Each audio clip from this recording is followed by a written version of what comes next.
2, 1. I think we're live. Yo, what's up? Welcome to Plat Chat episode 83. I messed it up last time, so I'm not sure, but I think it is episode 83. Who knows? The regular crew is back with their green screens, looking like some tech producer nerds or whatever. We got Matt over here. We got Jonathan at the far end, and then we've got insufferable bitch in the middle. I get an intro today. After whipping some ass in terms of the predictions. I see. I was so confused when Kurt was like, "Let's bring back Avast." I was like, "Yeah, Avast was fun. Let's do that." But then I remember his predictions versus ours, and I was like, "Oh fuck!" Like, yeah. Well, almost everything came true, and I'm sure Avast will make sure to remind us many times throughout the show. Has your week been pleasant? Are you just going to be smug the entire way through? What's going on here? I have to say, I didn't think it was possible to be this smug.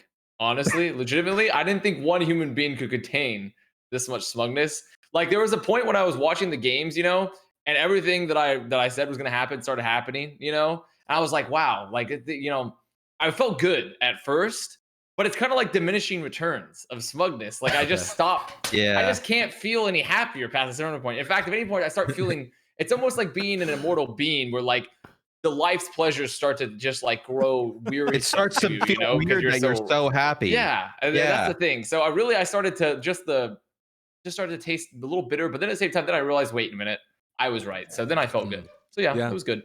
Talking of life's pleasures, I've been partaking of some life's pleasures recently. I mean, that makes it sound salacious, doesn't it? It sounds like a bathhouse or something. Yeah, it's like, what the hell? Actually, kind of a sad story. I mean, I've been. I've just recently been fully vaccinated, right? Johnson & Johnson, straight into the muscular system. Oh, yeah, so, good stuff. Yeah, straight into your veins. No, not in the veins. It's not supposed to go in the veins. You did it wrong. Don't advise that for anybody else. Okay. So yeah, I've been able to interact with strangers for the first time in over a year. And that's a really weird feeling. I don't know whether anyone else has had that, but when you've been cooped up inside for so long, I got my hair trimmed, and like talking to people, I'm struggling to maintain that connection that I previously had with people. Like the ability to go there and just talk to somebody. I'm filled with this, I don't know, paranoia, this sense of otherness, that it's me in my own little tribe and then everybody else. And so yeah, it's just something I've been struggling with recently. So I went to talk to a therapist about it, actually. Oh. Yeah, I went in person to talk to a therapist about it and try and get that connection back. And she said to me, well, if we were talking it through and we were trying to explain.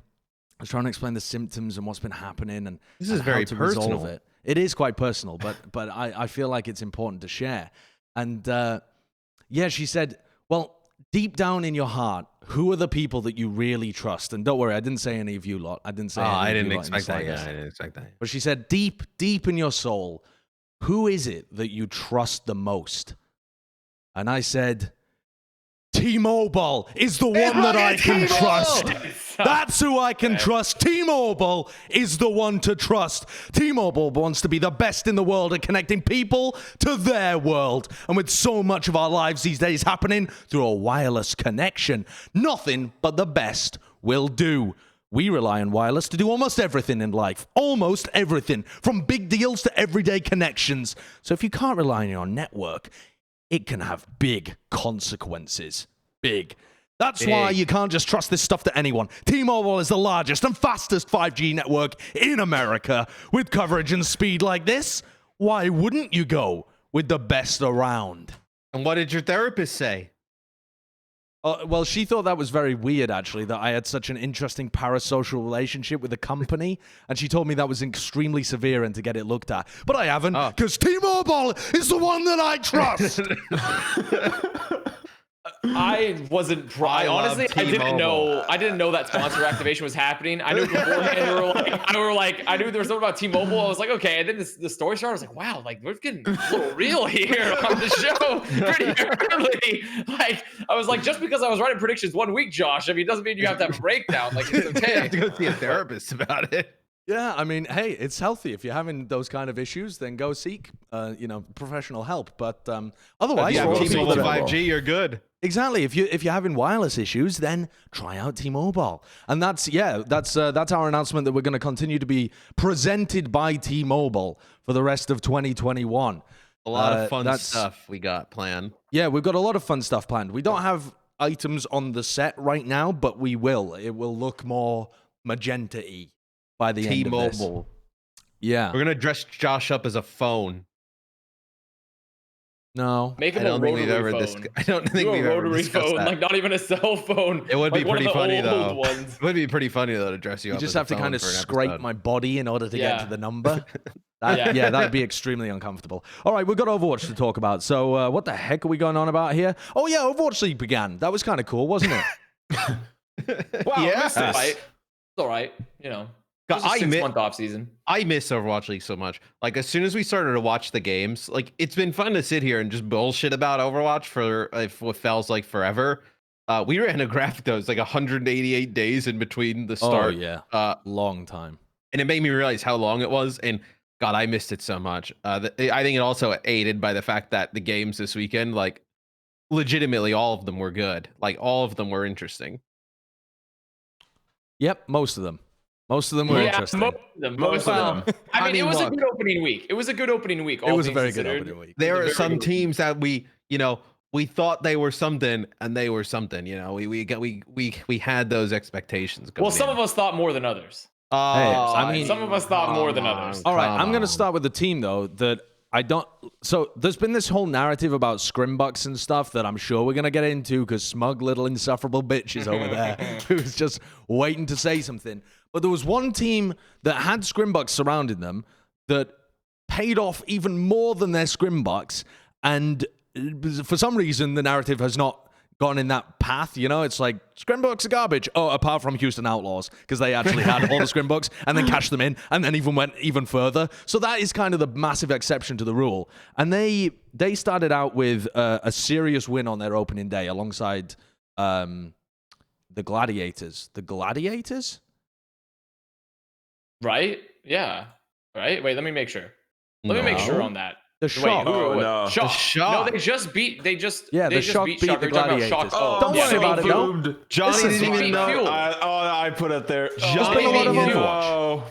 Johnny been a lot of thinks that the Overwatch. Shock went 0-2. Yeah, there we go. So the Outlaws and the Shock won on their opening day. They won those matches. Thank God for Kurt. Matt was casting them. Listen, what's it like to be back in the caster booth, you little bald bitch? It's so good. The first match was actually with Houston and Dallas was probably a little bit more interesting from the fact that Dallas proved like they were able like to play stuff that isn't necessarily what you would have said the meta. Like they didn't play McCree at all. Like everybody's playing McCree like 24/7. They didn't even try and play McCree. They were playing Doom. They were playing some Sombra stuff. Like, and they were able to make a game out of it. One of the things I think I was with Dallas the entire weekend, I thought Sparkle's Tracer was better than what people probably give him a little bit of credit for. Do I think it's like up there with some of the best Tracers in the league? Probably not, but like, is it serviceable? I think is like, a Tracer player that you could bring in every once in a while. Yeah, probably. Houston though is the team that I think everybody's talking about after week one. Jungwoo and Piggy were tremendous. I also think the support line probably didn't get a lot of love throughout the weekend, but Crimzo was pretty decent with Dallas last year, and I thought he got off to a really good start. And then, I mean, dear Lord, for Juby, I mean, we talk about Muse, kind of the baptisms of fire he went through playing main tank, but being in the Overwatch League for your first few games and have a match like this against Dallas and the Shock and to come out 2-0, I mean, that's pretty impressive. Hey man, he was good. Like Joby actually has some really good sound barriers and stuff, and I was like pleasantly surprised with that. I mean, the entire team is just like they've dispelled all of the curses and all the misalignment fans have on this franchise now, because they looked competent in a way they've never done in Overwatch League history. Yeah. Like they actually disengage properly. They actually engage properly. They use abilities properly. And you're like, what? I am not used to this at all. They play people on proper roles.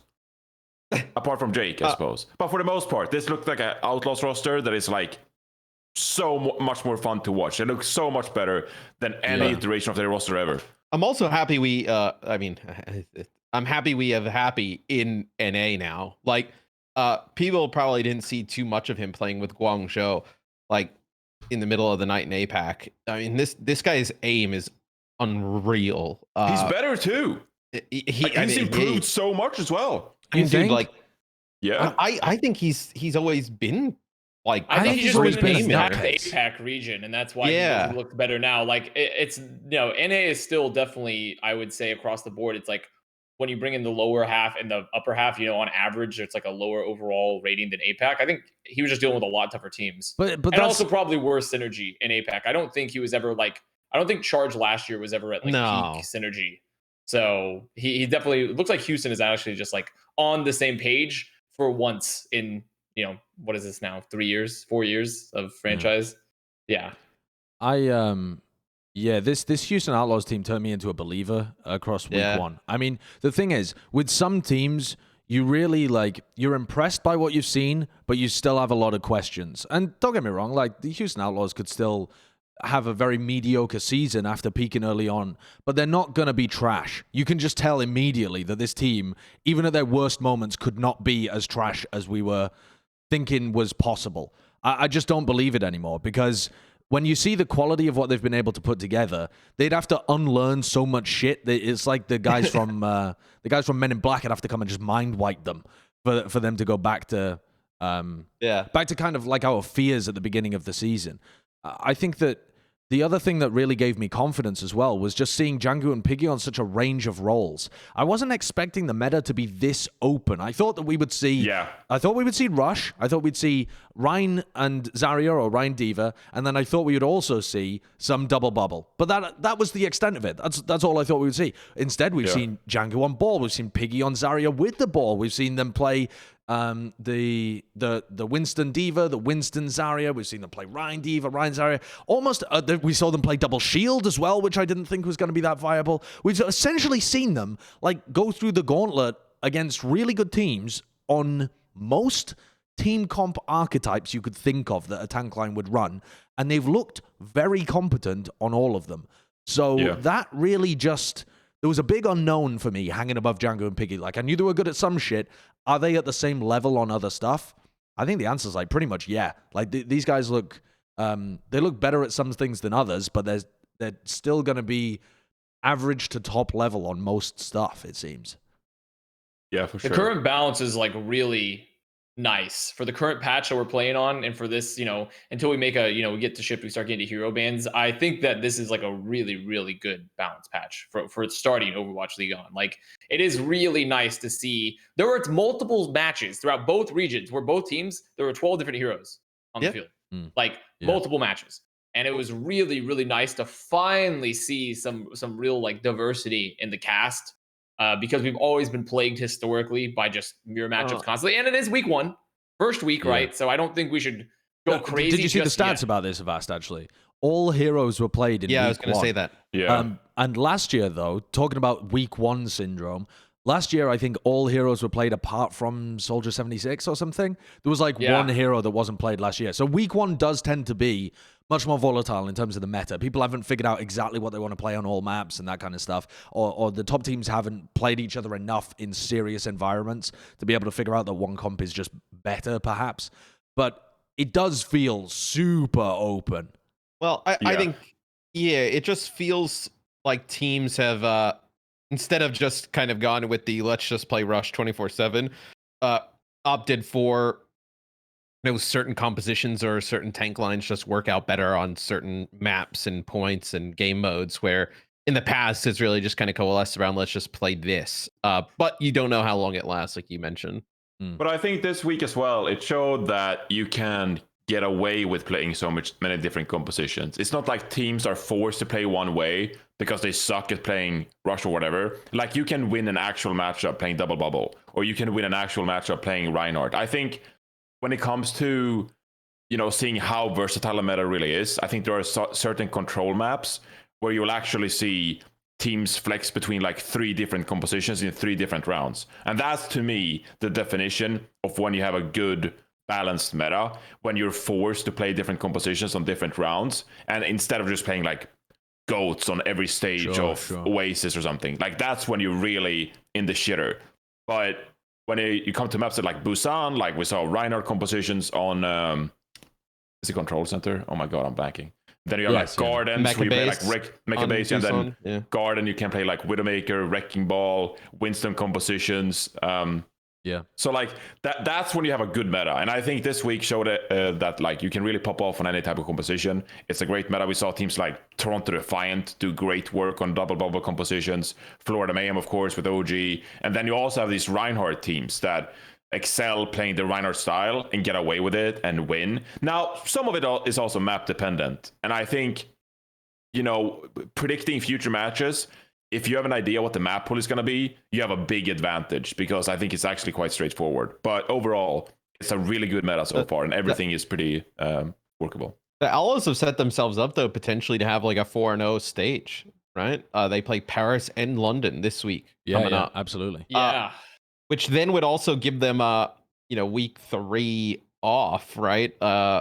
Because each team has like off 1 week in a stage, but then they would have to play in like the play-in for May Melee if they get it, but that first seed and also the ability to not have to play any of those days and then kind of have their rest day to Sunday would be massive. Yeah, I mean, that's phenomenal. I wanted to dive in a little deeper just to the Outlaws Dallas match that we were just watching there before we move on to the Shock, because I got a question for you guys. A lot of the talk has been about Chengdu coming out of the Outlaws 2-0 week, about how impressive he was at the main tank position. And I said that he's an absolute beast for going up against Fearless Smurf and Super in his opening week as a rookie. I mean, that is a trial by fire if you've ever seen one. And I said, the way that I phrased it was, he went toe-to-toe with them, because I think some he managed to outplay, and sometimes he was falling behind a little bit. What were your thoughts if we just isolate it down to this match? Because a lot of people were talking about this as Fearless. I remember just this match in isolation before Outlaws played against Shock later on. People were talking about Fearless getting like significantly the better of Chengdu, which I didn't really agree with, but I did feel like that was the kind of direction it went, where Fearless looked like he had more impact, but Chengdu was still very good here. Fearless's Rhine was better, I think. I think that's really the takeaway, and people are kind of recency biasing the fact that like it's so much more obvious when you get Rhine difference in general, just because, and also on top of that, like it was also that Dallas Fuel has a really good supporting cast for. I feel like Fuel in general actually has a far better supporting cast for like Rhine comps, because I rate their support line and Doha like really highly. It's not that Outlaws supports perform badly or Dante's May is bad. It's just like currently favor them a little bit more. But overall, I actually like Piggy a little, or if I should say Chengdu a little bit more on the dive though. I felt like Fearless's Rhine made it look a little bit better, but Dallas and Fearless in return looked a little bit worse on the dive. So I think there's just a difference in where we currently see them on each different compositions, because there was a lot of Rhine played and people just look at that visually and be like, oh, he got a big shatter. MTD, right? Like MTD, big shatter. And so I feel like that wasn't really what happened there. It was just a close match where both of them looked better at different points on different heroes. I also think Dallas plays some shit that nobody else does, that Houston was they had to adjust like on the fly pretty much. Like you see them bring in the Sombra here, that when you're in scrims and you see teams a lot like how in Overwatch in the past just kind of play mirror matchups, it's a little bit more of like a order of operation. You kind of know what to do in certain situations. That when Dallas comes out and they start bringing out all this other shit, right? Because they don't have the McCree player to kind of do the standard matchup, and especially what they bring in is Doomfist, and he's just knocking your tank around like crazy. It's a little bit harder to judge. It's a specifically bad comp to play into as a Rhine, a May, and a Doom. Yes, yeah. May Doom, like all of the focus is on you. Yeah, I mean, this also showed in the playstyle as well. I think Houston Outlaws, they did a lot of backing up and like trying to bait Dallas Fuel in, because Dallas Fuel knew that they had to use stuff like amplification matrix aggressively to gain space and push into the Houston Outlaws. But they were happy just like backing off. We were like, hey, we got happy on McCree. We're just gonna peel back. We're gonna let him do the work, and maybe we'll hit like a Sombra EMP or something. And I think they play that style really well. And this is what impressed me with the Outlaws. Like they could, when they went up against the Fuel, they knew that Fuel had a weakness, and they exposed it through like their playstyle, through backing off and realizing what their win condition was. And then against the Shock, like they changed that up, and I think it was beautiful how the Houston Outlaws were able to keep pace with the Shock in terms of like their ultimate usage, being able to not like forfeit space to the Shock when they play very aggressively and powerfully, like you're scared of sometimes. No, Houston Outlaws, they stood up against that with their own amplification matrices, pocketing Django and setting Django up for success on that Reinhardt. So that just really impressed me that the Houston Outlaws were versatile in their play style and were able to very well play two different styles, where one is like Django's, peeling back a bit more, and the other being him being able to take advantage of, Happy's McCree aggressively, flashbang, that kind of stuff. So this was definitely the best battle for Texas. Oh, yeah. Like 100%. And Texas I feel like Texas fans have been in a cycle of misery for many years now for both their teams. And this is probably the first year that both teams can walk away from this, and they should be very happy and excited for the year, because especially because Outlaws, people were rating them like, I thought they were going to be potentially mid-table, but this right now, after this week, they're looking potentially like the best team in an A currently. Like, no joke, the best team in an A. Yeah. That's wild. Which is, I would never think to have said ever. And on top of that, Fuel had extremely low scrimbucks coming into the year. They lost their hit scan, which is such a crucial part of the meta right now. And they just look so adaptable that they brought up like Element Mystic strats, since they're mostly Element Mystic team. And they look good. They look good not playing hit scan. I mean, bro, it sucks to say, but like Xy's such a good player. Like, could you imagine Xy's McCree in the week 1? I know, that's why I think like oh my god, they would have been sick. It would have been insane if they'd still had Xy for this matchup. But the fact that they're so flexible, people should actually be happy. People should be happy about this result for Fuel, and the Fuel still looks like a top 5 team in North America. Could you imagine a match like this in the playoffs, like a battle for Texas in the playoffs? Like, we never had it because both teams have just been so fucking so shite. I mean, fuck me. Can you imagine this at a homestand as well? If we had this quality at like the Dallas homestand, I know. Imagine any of the matches like with frothing at the mouth and just would have been crazy. Could you imagine Outlaws Shock in person with like a fucking crowd? Like, god damn, man. I mean, we're talking about this as if it's purely hypothetical, but I mean, it is for North America. But there are going to be live Chinese events, and some of the APAC teams, some of the APAC matchups are going to be this good at various other points. Maybe they don't have the same local rivalry, at least that we engage with, but it's going to be nuts at some point during the season. Let's move on to talking about the Shock, though, because they started their opening day running some unconventional stuff, actually, some unexpected things in their match against the Gladiators to start. To see them coming out the gate and playing McCree Soldier on Ilios, that was the thing that to me was like, all right, these guys have got some unique things planned.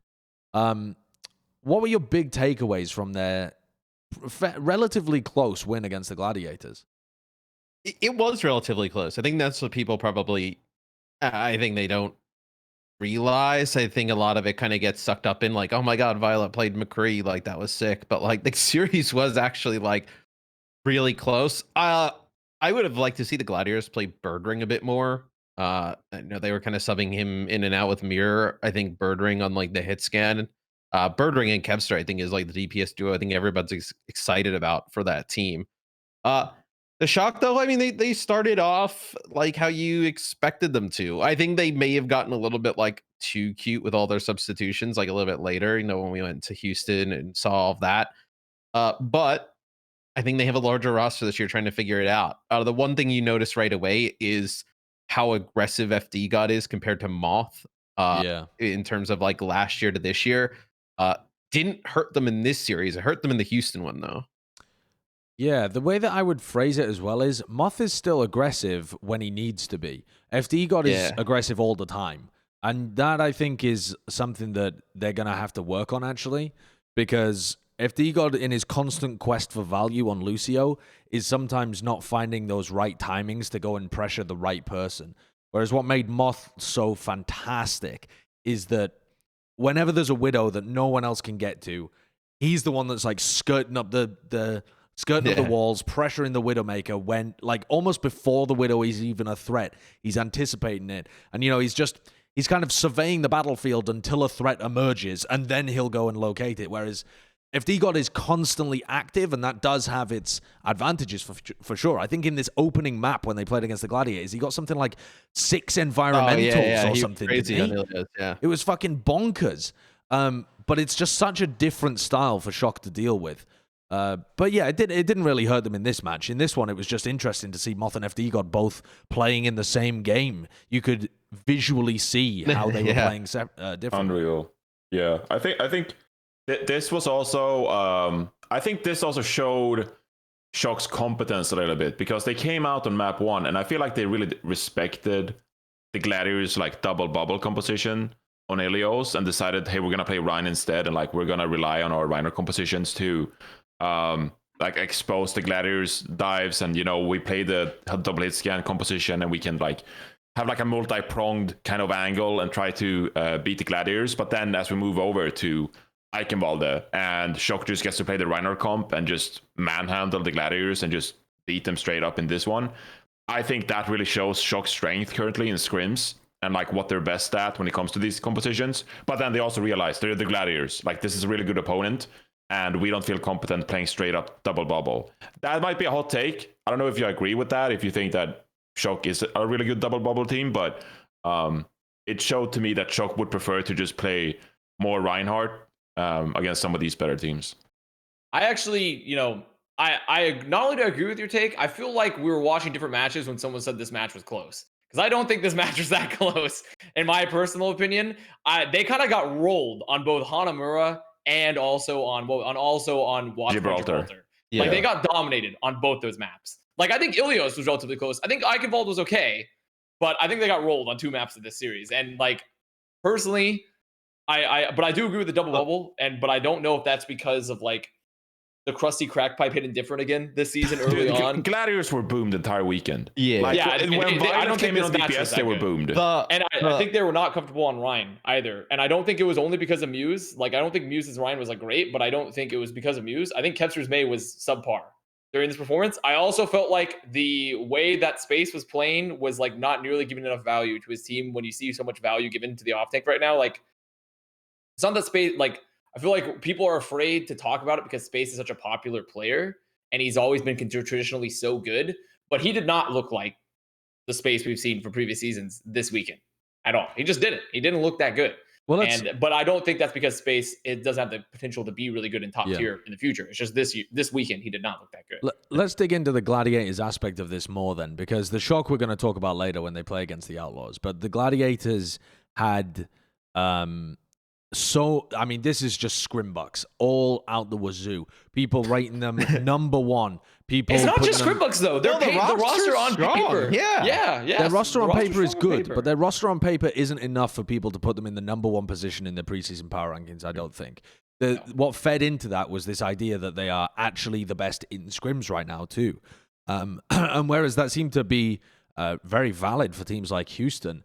For the Gladiators, it didn't pay off in the slightest, and I think it's got people thinking already this early on in the season, are we going to see a Gladiators underperformance? Are we going to see a team that should be able to succeed not be able to fulfill their potential? Are they going to choke? All of these questions start rearing their head when you have a team with such high expectations, and not just high expectations from on-paper value, high expectations set upon themselves by their own performance in practice. I feel like this is where scrimbucks are actually useful, in my opinion, is because if there is a massive difference between scrimbucks and real performance, there is an issue with bringing that performance to matches, whether it's confidence, whether it's overconfidence, whether it's people forgetting what they're supposed to do and losing themselves, whatever it is.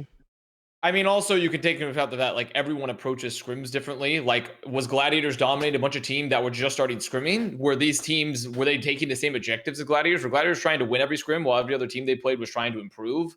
I feel like we look at scrims as if like, oh, they're not translating the results to scrims, so something's going wrong, right? Which can be true, but also results in scrims could just mean that these two teams have entirely different objectives in their scrims and how they're approaching it, right? Like, definitely. Like, I feel like people are looking at this as a binary thing when like that's the reality of why scrimbucks. I really hark on scrimbucks really, really hard because of the fact that like teams have entirely different objectives in their scrims. They can be playing in whole different compositions, right? For like a week or 2 weeks at a time, and then suddenly swap in the next scrim blocks for the next week. So until we know what every team's objective is in the scrims that are playing, we simply can't assign any value, right? But for Gladiators, we can, because it's not just about scrimbucks. This roster should be good. This roster should be good. And on financially too, the Gladiators, this roster was not cheap. when you look at like Valiant, where they're out there, like they're going on the streets, like, yo, you want to play Overwatch League? Come on in. Like when you're doing that, when you're doing like teams like Boston, they're spending very small amounts of money, and you have the amount of money probably transferring hands with buyouts with Gladiators. Everything points to this roster should be way better than it performed. Everything points to it should be. Well, here's my question as well, though. Do you genuinely have to be concerned in a week where they lose to Shock and Shock and Dallas right now? Or is this a scenario where you're basing them like poor performance on the eye test? Yeah.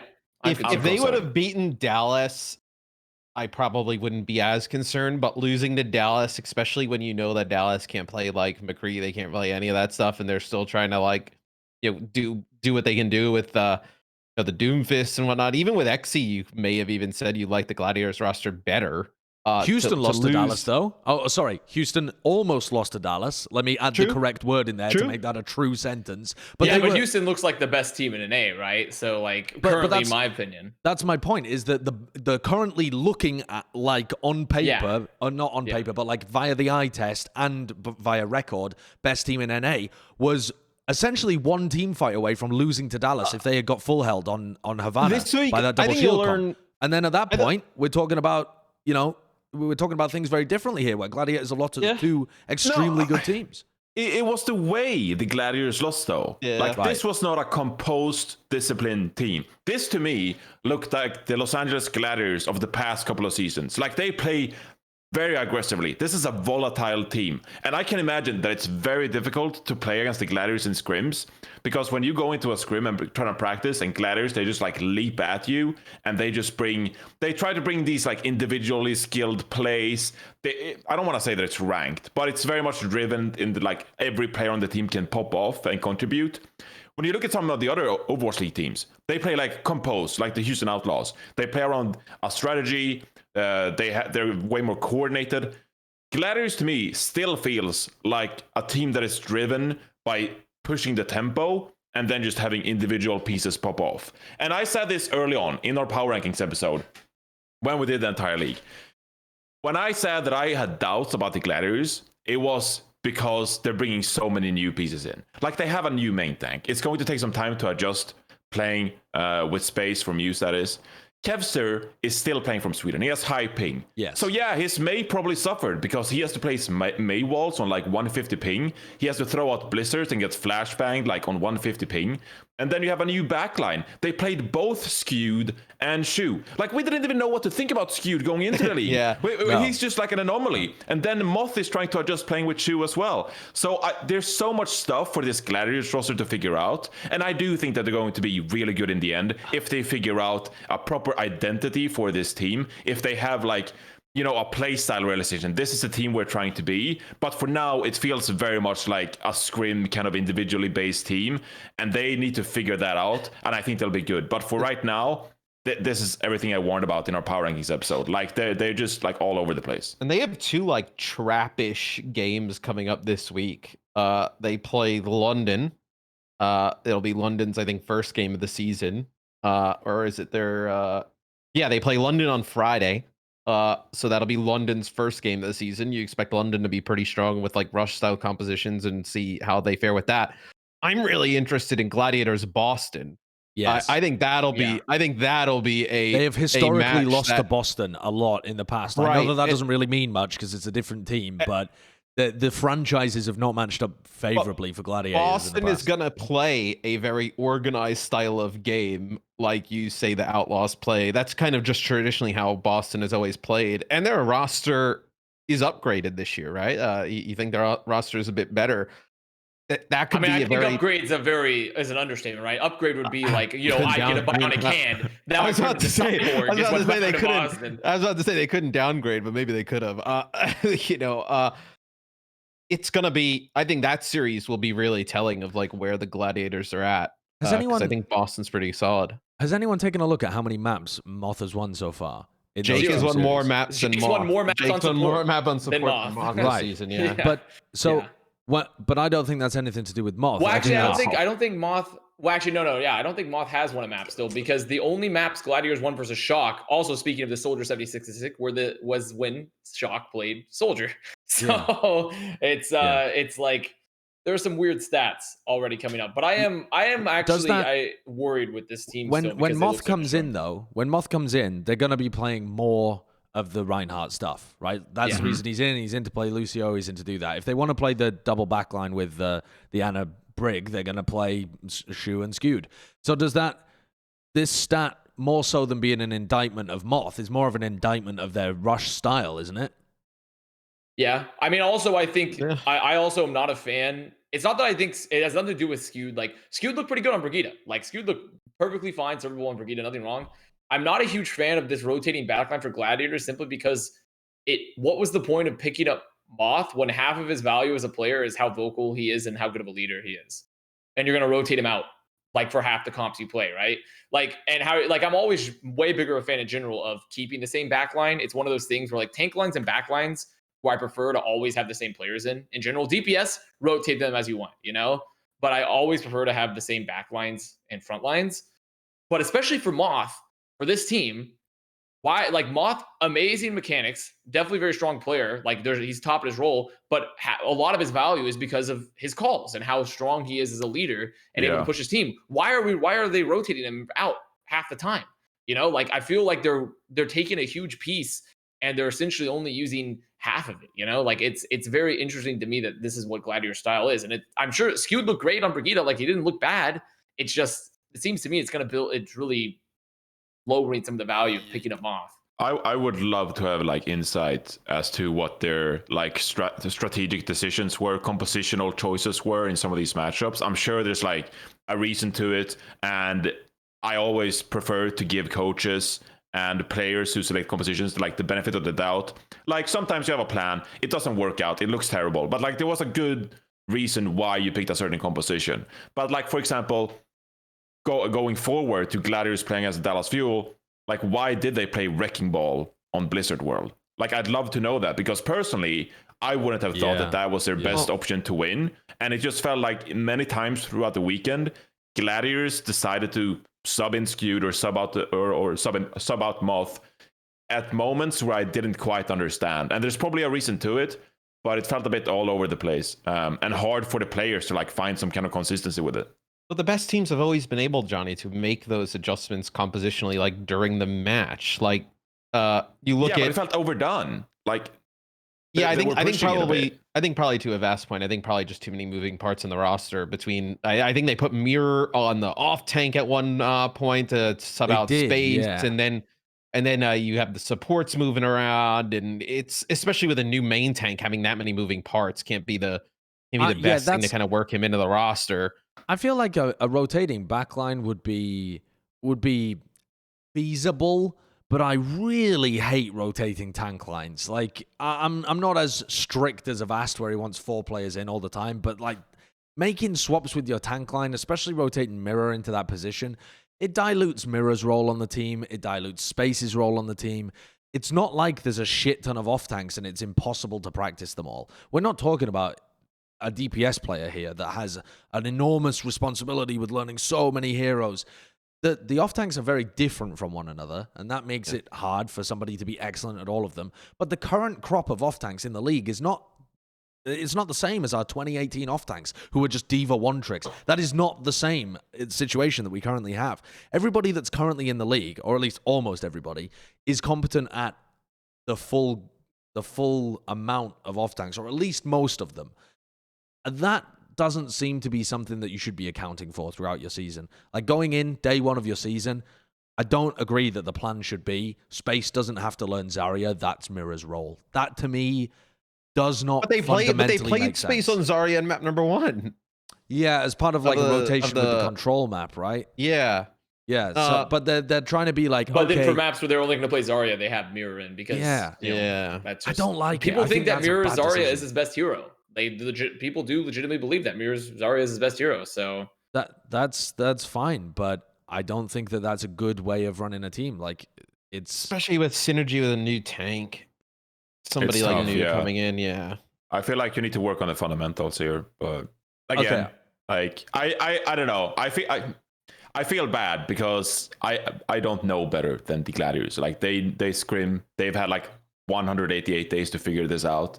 So there's reason to it, but I don't know. It's a bit. I mean, they know it's a bit their team better annoying than to we look do, on from right? the outside. Yeah. Yeah, they know way better than us. Yeah. Some of them anyway. People definitely still make mistakes even when they should know better, though. You know. Yep. I wanna talk about the Florida Mayhem here because it's time for Insufferable Bitch to come out.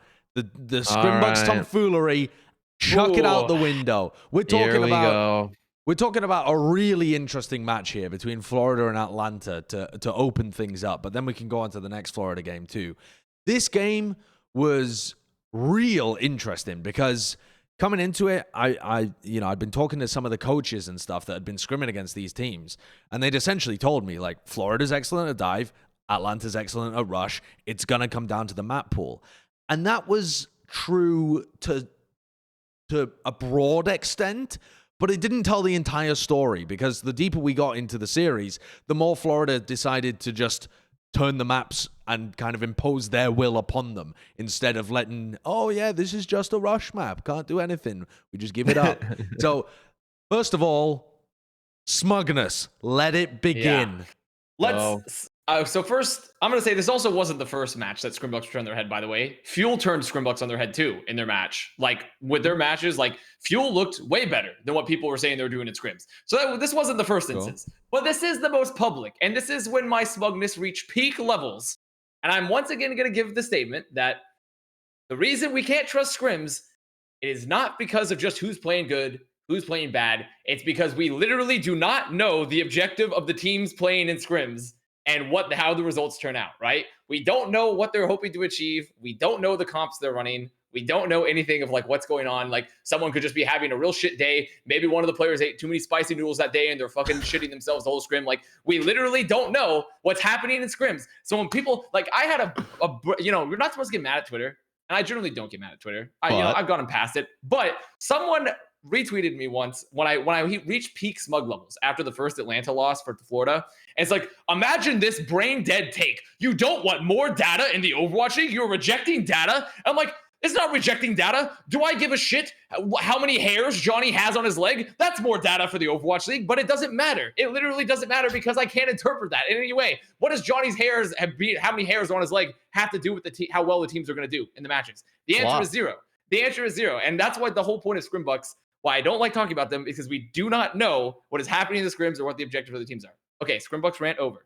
No, I just want to add that the best part about this weekend when it came to the scrimbucks, the funniest part was when Houston beat Shock and all of these fucking analysts started trying to cash in their scrimbucks after being wrong on Fuel, Atlanta, Mayhem, Toronto Defiant. I told you, bro. I told you. Scrimbucks paying off, dude. And I was like, okay. And that's why it's like, that's why like sometimes we are going to have teams that actually do perform well, based on the results, right? And that doesn't mean inherently scrimbucks are right or wrong. But I mean, it also, just means that like Houston overperformed scrimbucks. No, via their scrimbucks, they wouldn't have beaten Shock. That was not predicted. That's also true. It was true that people were predicting Houston to be way better than they were on paper. Like that is, that was valuable. But I totally agree with you, Vast. The best way that I've had it described before you decided to make the analogy about Jonathan's hairs on his leg was that it's a signal to noise ratio thing. You can add way more data in, but parsing the signal from the noise is difficult. And you know that match data is what all of the teams are aiming to be good at. You don't know that everyone's aiming to be good in scrims, and you also know that there's been a history in esports of not being able to translate that. Now, having said that, the match at hand, it was still a very close game. And I think everyone was expecting it to... Well, actually, I want to start there, Avast. You never bought into Atlanta in the slightest. Nope, never did. Would you say, just from this game, ignoring their next loss, the Atlanta Reign in that reverse sweep, did you feel more good about Atlanta coming out of this game, despite the fact it was a loss? I think Atlanta fit exactly where my expectations were. They were going to be better than last year, but they were still going to have all the exact same problems. And that's exactly what happened. And also on top of that, I feel like a lot of people are ignoring the fact that this meta Reign looks really good because Gator and Hawk get to be in roles that they're very comfortable with, which is they get to play a lot of Reinhardt. They're getting to play a lot of Diva. They're playing a very rush style. Like this is a meta where their tanks feel comfortable historically. They've been always very solid at that. Like obviously they didn't look great in GOATs, But I wouldn't totally blame that on those two players or some of the more dive stuff for last year necessarily, or the rush stuff. Like they didn't look great all the time, but that's not because of them totally. It was just because of like coaching issues and like player rotation and things like that. Like so they have a much better support line now. I think Iris on low ping looks a lot better than he did last year. Looks a lot better. He does look Rain good, yeah. legitimately looked better. But, this is the second mini rant. I just don't know. Like, obviously, we had the whole scrimbucks thing. I just don't understand why people are so low on Mayhem. Yaki is still a top 3 player in his role, man. He's not a top 3 tracer necessarily, but his flex play is amazing. This man won them Ilios. Yaki literally won them Ilios. Oh, he did. Yeah. And it was a saved game the changer. series, right? Like, he's just so fucking good. And BQB also still looking really good. Don't know why anyone was ever down on BQB. Doesn't make any sense to me how people are still down on BQB. But regardless of all that, I do think that like Rain looked better. They looked better than last year, but they are still looking to be like a mid-table team that's really good in Rush. I will say though that I think Florida Mayhem benefited from the exaggeration that Rush was meta, because when they got come out and like got to play double bubble, I think a lot of people were surprised like how good and efficient they were playing that composition. Because I'll tell you, when Florida Mayhem played against Titans and were forced on some of these maps to play Reinhardt comps, they looked like they could lose to most of the teams in the league. I mean, they look dog shit. Like, I was really struggling casting that match to not just be roasting them on the regular, because I tried to phrase it as just like an interesting way of playing Rush with the Rhine Sigma where you split your team a lot. That would get shit on by any good Rush team.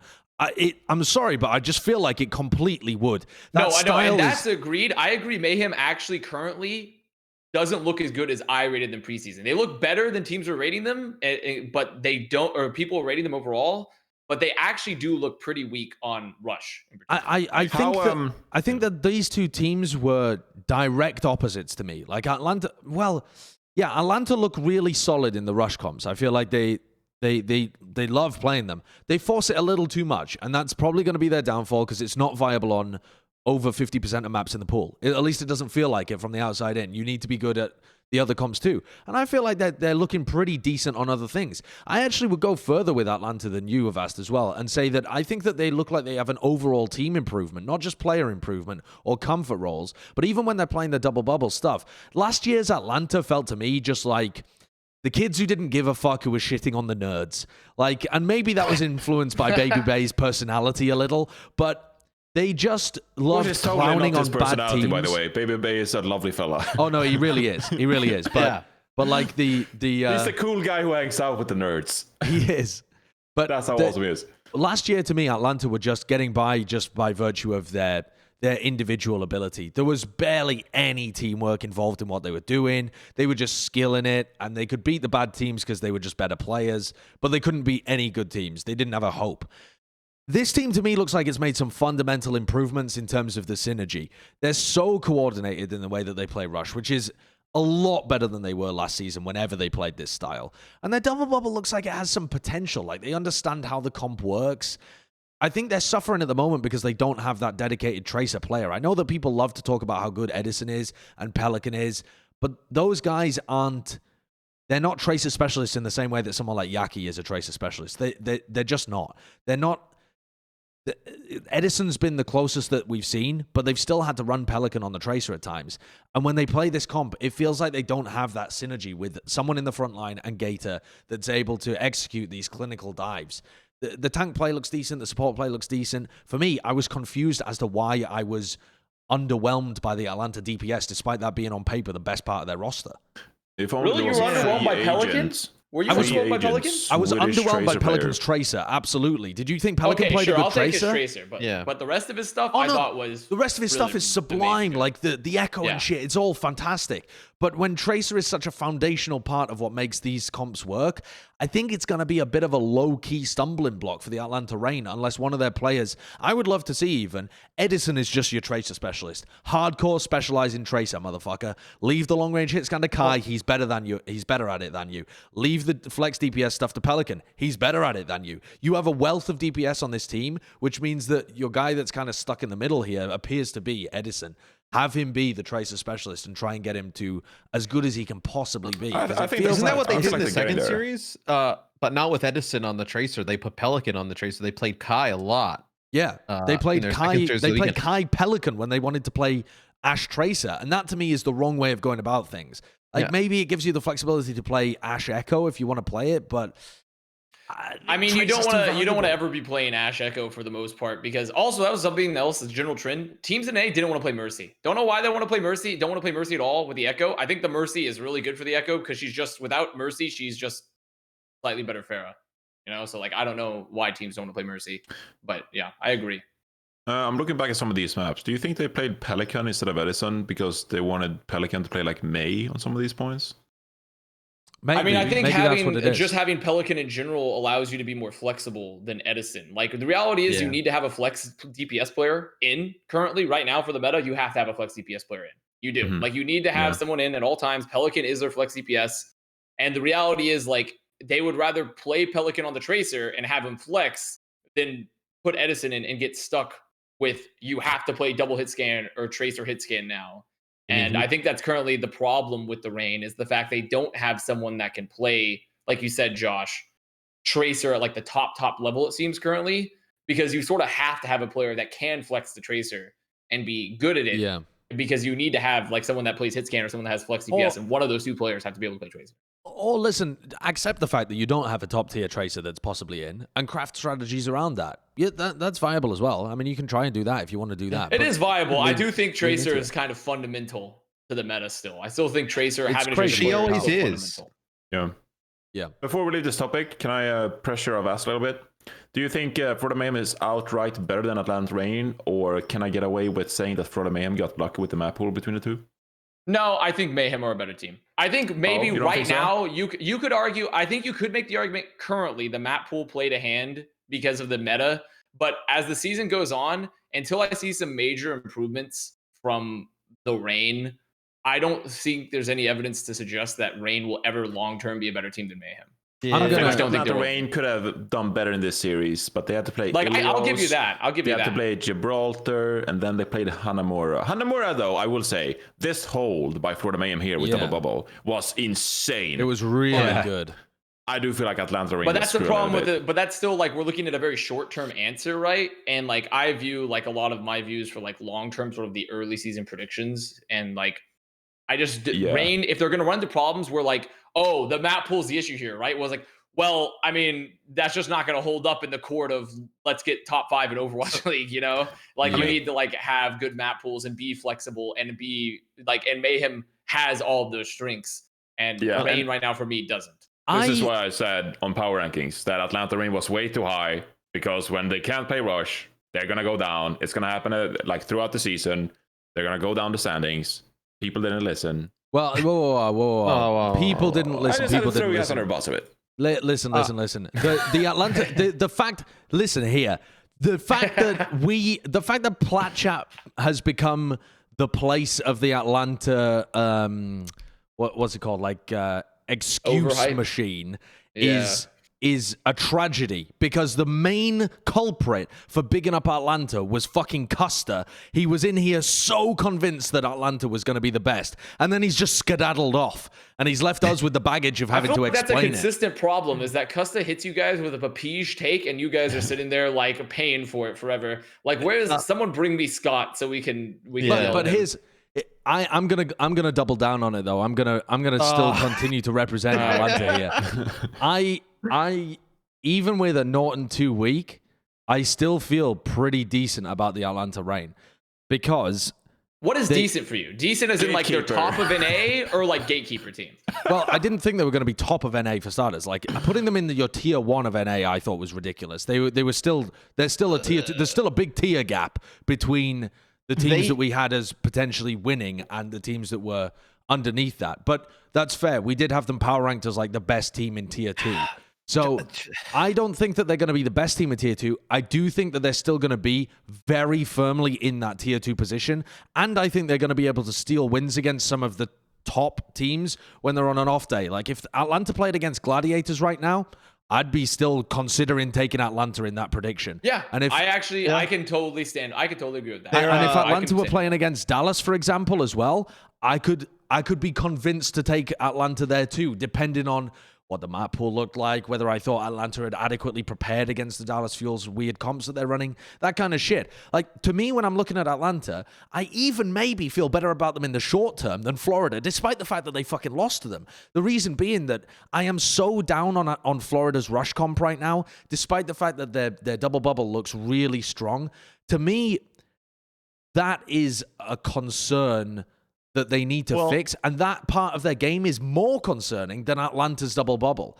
In my opinion, like, the Mayhem rush is worse than the Atlanta double bubble, but Atlanta aren't even trying to opt into double bubble. So that to me is like a fundamental flaw with their strategy that I would want to see them try and flesh out their strats more. Don't just try and force the rush on every single map. Don't try and turn Blizzard World into a rush map. That's not a rush map. Come on, let's be reasonable about this. But at the same time, I'm still not too low on Atlanta. They both play the same teams. They have an off week this week. They play the same teams week 3. They both play the Shock and they both play Paris. See, that's Atlanta may end up with like a 1-3 stage and not make qualifications for Melee. Well, yeah, and I think that would be perfectly reasonable still for Atlanta. Like, I think this team, it's better than last year. It's looking pretty solidly mid-table to maybe upper tier 2. They just still don't have the flexibility, it seems, to beat any other teams long term. And I also don't agree. I don't totally agree with you on the rush. I agree with you very short term on the rush with Atlanta, but long term, like, generally rush falls out of favor. It does, yes. Over time. And on top of that, like, it's already shown with the current meta that you don't need rush. I really don't think you're going to need rush. I think double bubble and Winston Diva and things like that, or, you know, and even like some like Winston Sigma or, you know, some crazy stuff. Like, you're going to see comps as teams get better with it and refine it that you won't need rush at all, honestly, for a lot of the maps. And so I'm not feeling that low on that. I think also, like, it was a really good point by you, Avast. Like, I think some of the DPS players that are going to be like most valuable this first stage, at least from what it looks like, is players like Yaki, players like Dante, who can play like May, Echo, and then it can also play Tracer at a high level as well. It allows your team not to have to sub in just the move the world in the ocean to try and figure out who the fuck is in and out. Probably a reason I'm pretty excited this next upcoming week to see what the Justice looks like. I think that, you know, with Assassin and Decay, that could be a really, really sick combo. Imagine the fact that we could miss out on Atlanta and the Gladiators for our first Melee playoffs. You know, I was just thinking, I was like, this season is it's just, with how little games there are, I love it because each game matters so much more. But to think that, like, Atlanta starts off their season like, you know, 25% of the season 1-3, just like, that's brutal. But also, like, there will be some teams, because the top 6 goes through to the qualifier, there will inevitably be some teams that go through on a 1-3 record. That will happen in every single stage. Because if it was 2-2, that would be 2-2 across the board. But there are going to be some teams that are 3-1 in a stage, which means there's going to be some teams that are at 6th place who are 1-3. So I think, you know, that's not a death sentence. It's going to come down to a lot of, what do they call it, map advantage and map differential, that kind of stuff. Yeah, and I mean, it'll be difficult for those teams to make it all the way through, right? From playing from a 3 through 6 seed, you'd have to win twice, where the teams at 1 and 2 only need to win one game to make it to the Hawaii top 4. So let's talk about the Gladiators then, because they also lost to the Dallas Fuel this week. And we talked a little bit about the Shock game. This loss to the Dallas Fuel, I think, cemented in people's minds that Dallas aren't as bad as people expected. I think that was already known after the Houston game too. And that the Gladiators have potentially a bit of an issue. We have it as upsets, ? What do you guys think? No, is this an upset right now? And is this going to be an upset longer term? I don't think so. I think looking at how Fuel performed, Fuel looked like the better team right now, like just 100%. Like, on paper, once again, Gladiators probably should be the better team, but Fuel right now, like, also the Fuel tank line is just no matter what the other criticisms were, the fuel tank line's elite. The fuel tank line, Hanbin, that guy literally has quite possibly like if he dicks so hard. He honestly just dicks so hard. Like it's crazy how good Hanbin and Fearless is amazing. And Sparkle he definitely surprised me, at least on his tracer. Sparkle having a good tracer showed that this team has hope long term. Okay. Even though they don't have a hit scan. If he can play tracer, like how I just talked about like Dante and Yaki, if he can start to get his tracer up near where they are, he's not there yet. He's not there yet, for sure. But if he can work on it to get it closer, I mean, he is another player in that category that is devastating to have in all the time. My hot take is that I think people are overrating Sparkle's tracer already. I think I'm not series, overrating it. a lot of people are talking about it. Maybe I'm just like hanging around like people who repeat themselves, but like I feel like so many people are like Sparkle's tracer is like really good, and I'm like, well, Gladiators didn't really do anything this series to even try to mitigate it. Like, if I think that they should have played Birdring on McCree so much more than they did, and they did it just until they were down like 2-0, and then finally Birdring on Tracer, like Sparkle was forced to flex and play other heroes and stuff. But I think Sparkle, he's very good mechanically. Like, don't get me wrong, he knows how to shoot players with his crosshair. But I feel like you could have abused like his positioning, his blink usage, stuff like that, by playing like a hero with more threat, like McCree, for example. And that could have been a weak point of the Dallas Fuel. But Gladiators in this series, they just like played into Dallas Fuel wheelhouse. Like they just let Dallas Fuel play the game they wanted to. And that's where you really saw how good the Dallas Fuel can be and their true potential. But the Gladiators didn't try to expose their weakness or like try to make the game difficult for them. And that was my biggest issue with this game personally. I think Dallas Fuel is a great team, but I feel like that, if you play them the right way, it's like they're forced to play with mouse acceleration on the entire series. But the Gladiators just let them play like their comfort zone. And I think when we talk about Sparkle's tracer, I'm not saying it's like even in the upper echelons of the league. I think it's just no. I'm not saying it's only you, but like a few people know. It gets the job done. It's reliable. It is. If he selects it, is it a throw? No, but like.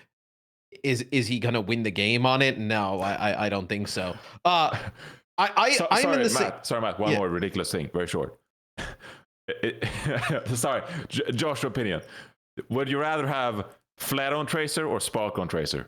And is it close? I mean, no, it's no, that's not close. Wait, what? That's not in the slightest bit close. Is there somebody who made that argument?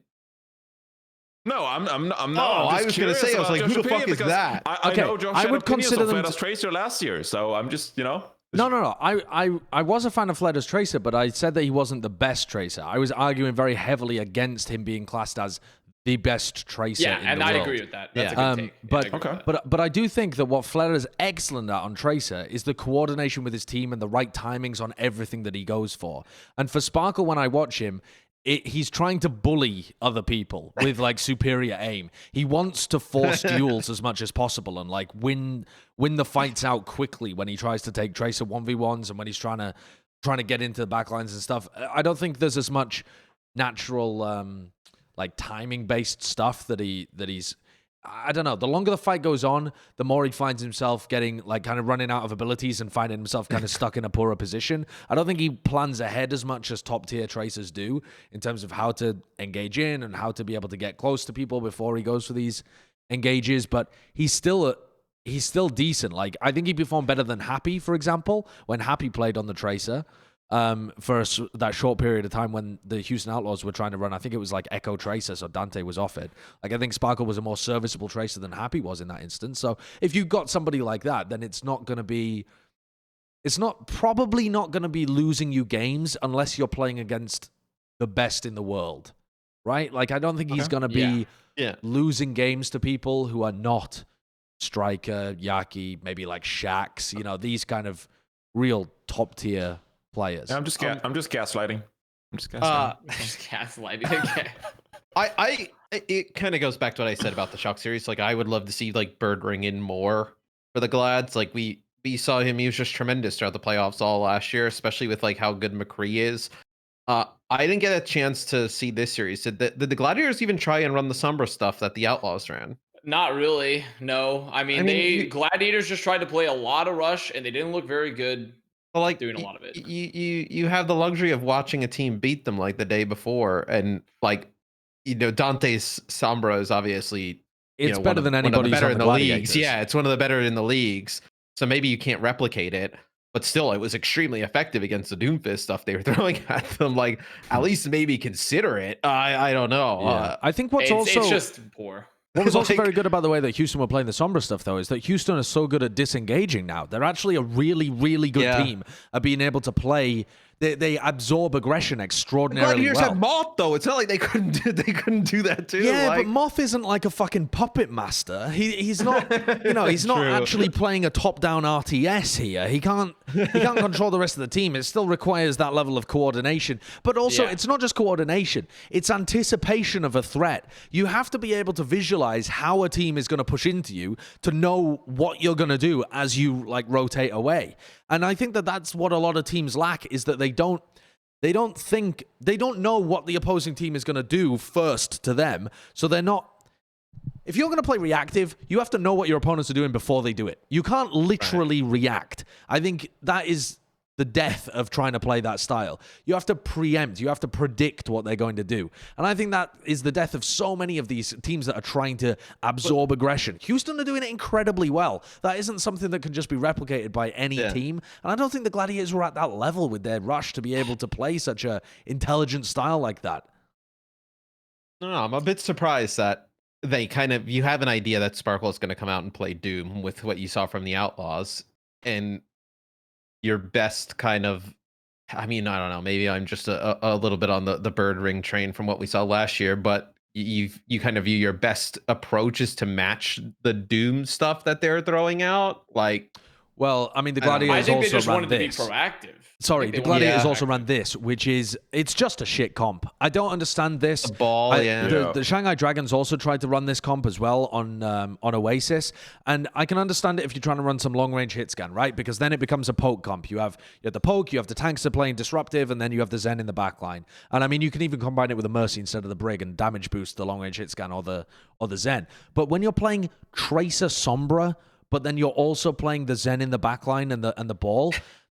The thing you're going for, I assume, is really hard, fast engages with your ball and with your DPS to try and kill their backline. But you the have to counter nuke dive, somebody. You have to nuke the counter somebody, dive is just going to be ferocious onto Shu.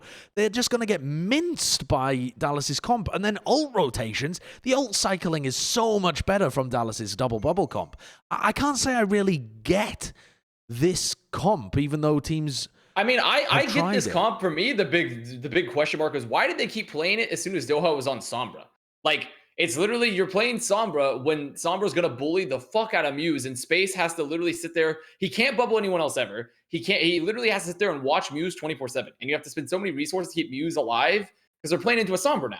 And I'm like, why? Like, that to me is the weirdest part for this comp. I don't mind it. It's just, why are you like, the Hammond is fine. I think the comp's okay for what they're hoping to achieve, but as soon as you're playing against a Sombra, the ball is just a giant ult battery, like the entire time. And you have to use all these resources to keep him alive for like no reason when you could just play Winston.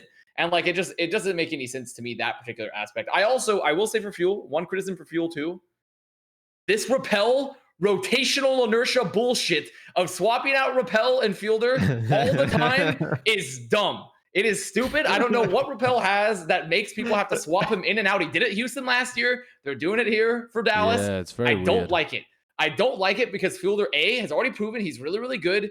And B, it's just like poor practice to have to swap out your supports all the time for maps. Like, and I don't think Repel did anything super impressive to warrant this sort of like rotation. It just doesn't make any sense to me. Like, you should pick a player and you should stick with it. Like, maybe you have like one map max, but they were doing it like every other map. The fucking angular momentum was crazy. They were spinning in circles. I was fucking, the new emote meta is Borpa spin. I was Borpa spinning left and right. And like, what's I just the don't know. emote? Oh, Matt, you don't want to know. Mate. Borpa. You don't want to know. It's Borpa spin. Yeah. What the is fuck is Borpa? Borpa spin? it's Borpa. I don't know what to tell you if you haven't seen it. Borpa is like someone's taken the Papega emote, but put the eyes and kind of squished them at the top, and They've kind of just like taken. they've melted Papega essentially. Kurt, It's turned into what they the sort of just fuck? melted it. What It's the hell is why? this thing? Yeah. Why do it's- people do Well, this? why anything? Why anything?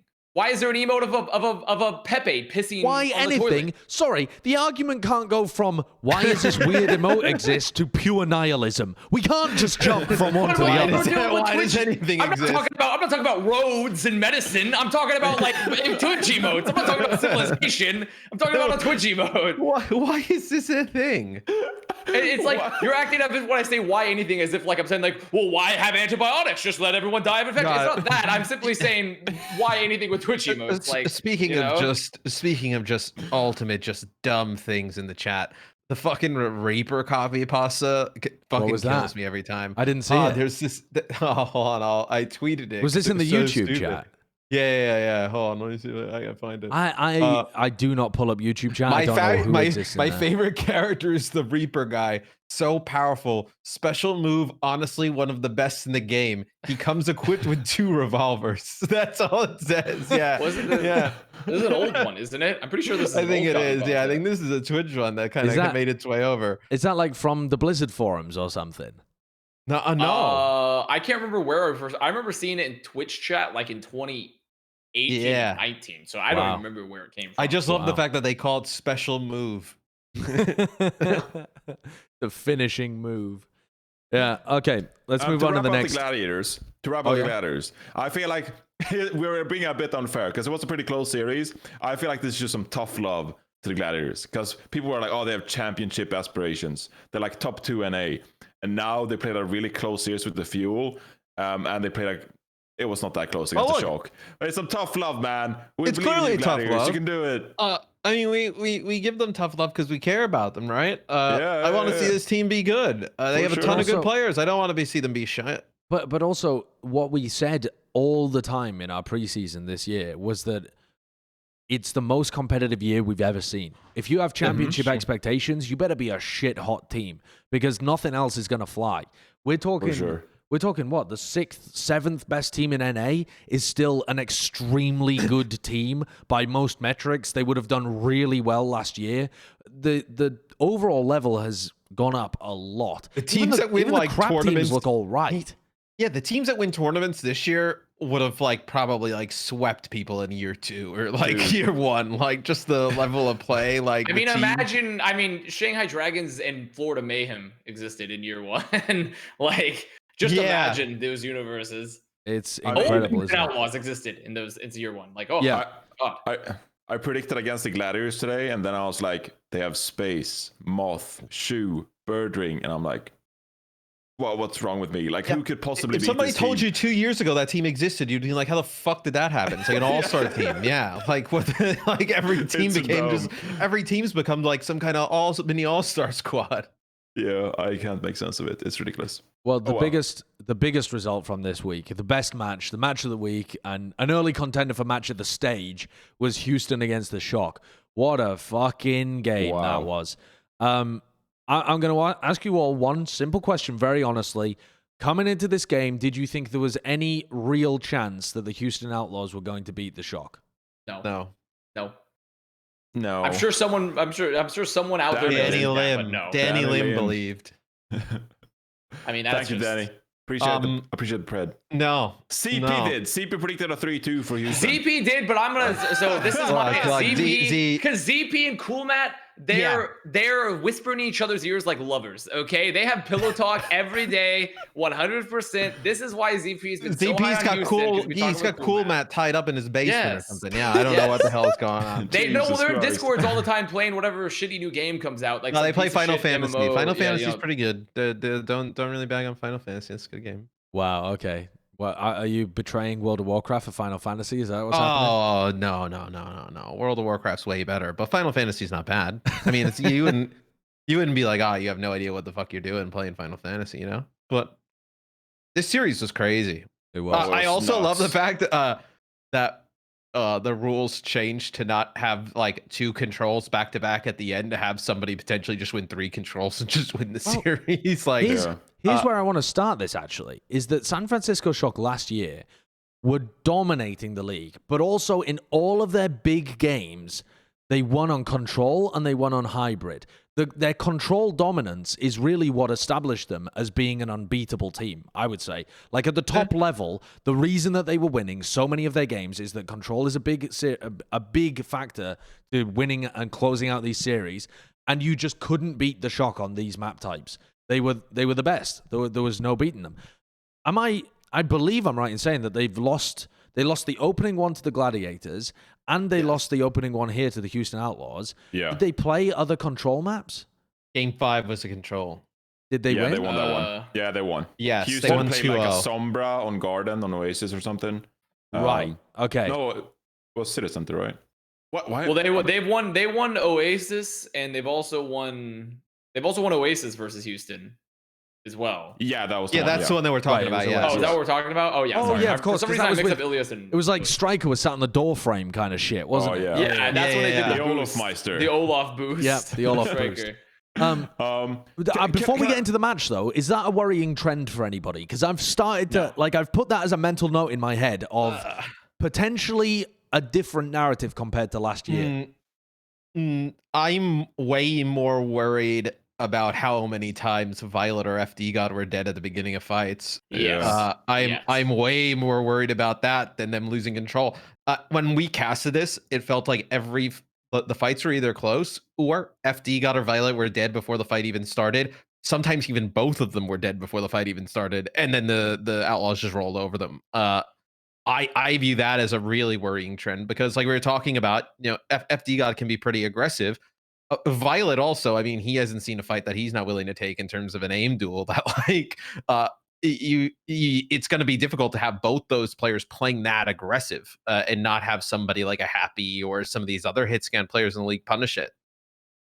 Can I just say about this fight as well? Like, this stage was some of the best play I've seen in all of week 1. Houston Outlaws defending this point right here, because these two team fights back to back were insane.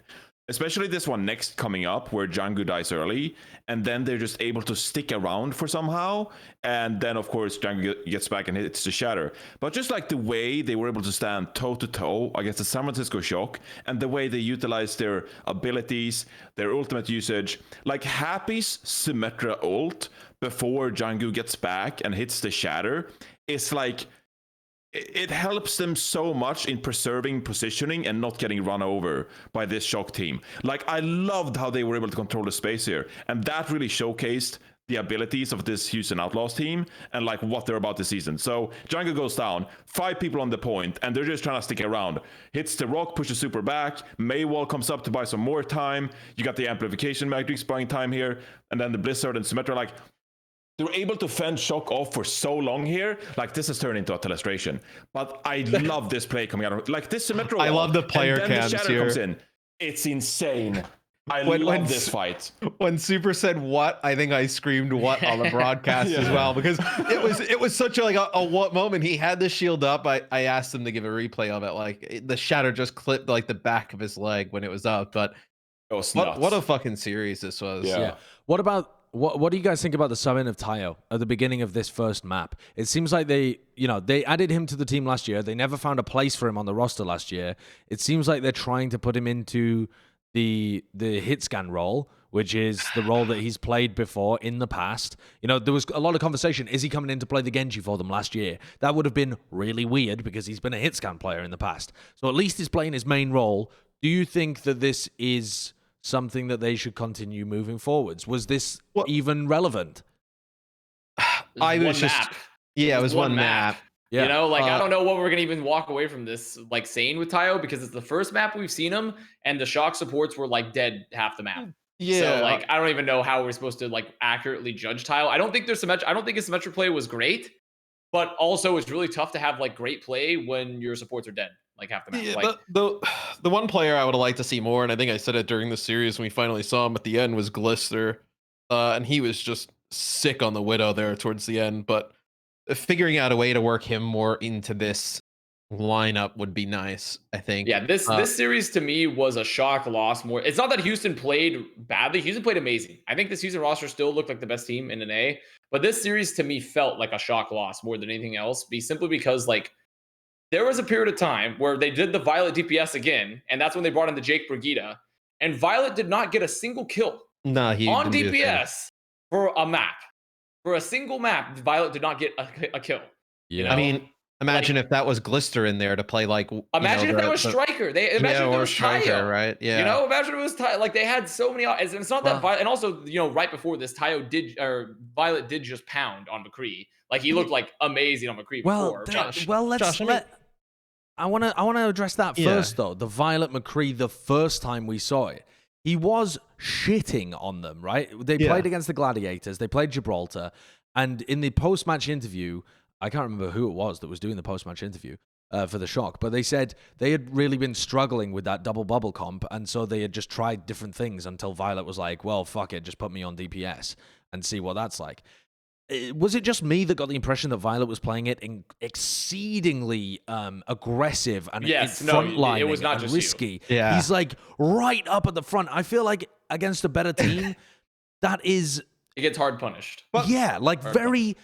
Well, that's what happened here. punishable That's style. what happened here. I mean, Violet. It wasn't all Violet's fault by any means. Like like Shock had a really rough attack. They weren't good at taking space at all. But a lot of the times Violet was just trying to walk in front line, and they were having to put many resources to him. And if he doesn't hit his shots like all the time, like he was versus Gladiators, it's just a throw.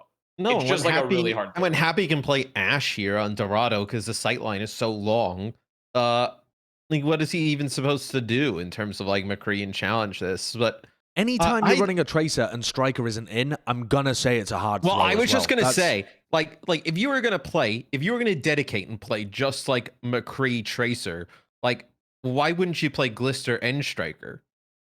Like, it's just a very weird situation or here. Tayo and Striker. Like, I don't know. Yeah, can I just see more Tayo? I feel like I coined the term Japanese guy that hangs out with the Shock, but I don't actually want it to be that way. Like, I want to see Tayo play outside of one map on Symmetra. You know, like why is he here otherwise? Why are we playing Violet on McCree? Violet is good at McCree. Look at this though. It's a nice play by Jake. Yeah. Well, it's not good by Jake. It's what the fuck is Glister doing? Engage. Yeah, what was the engage?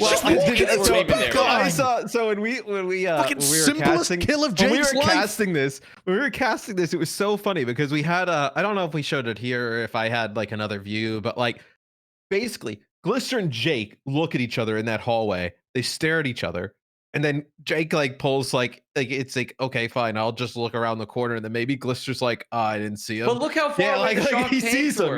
During this. Like, well, this is Glister before this is on some fucking spirit quest. He's out by fucking. He's out by the fucking the factory. Yeah, he's out by the fucking the mega health pack by the factory by the stairs. Like, look, the tanks ends up all the way back over there.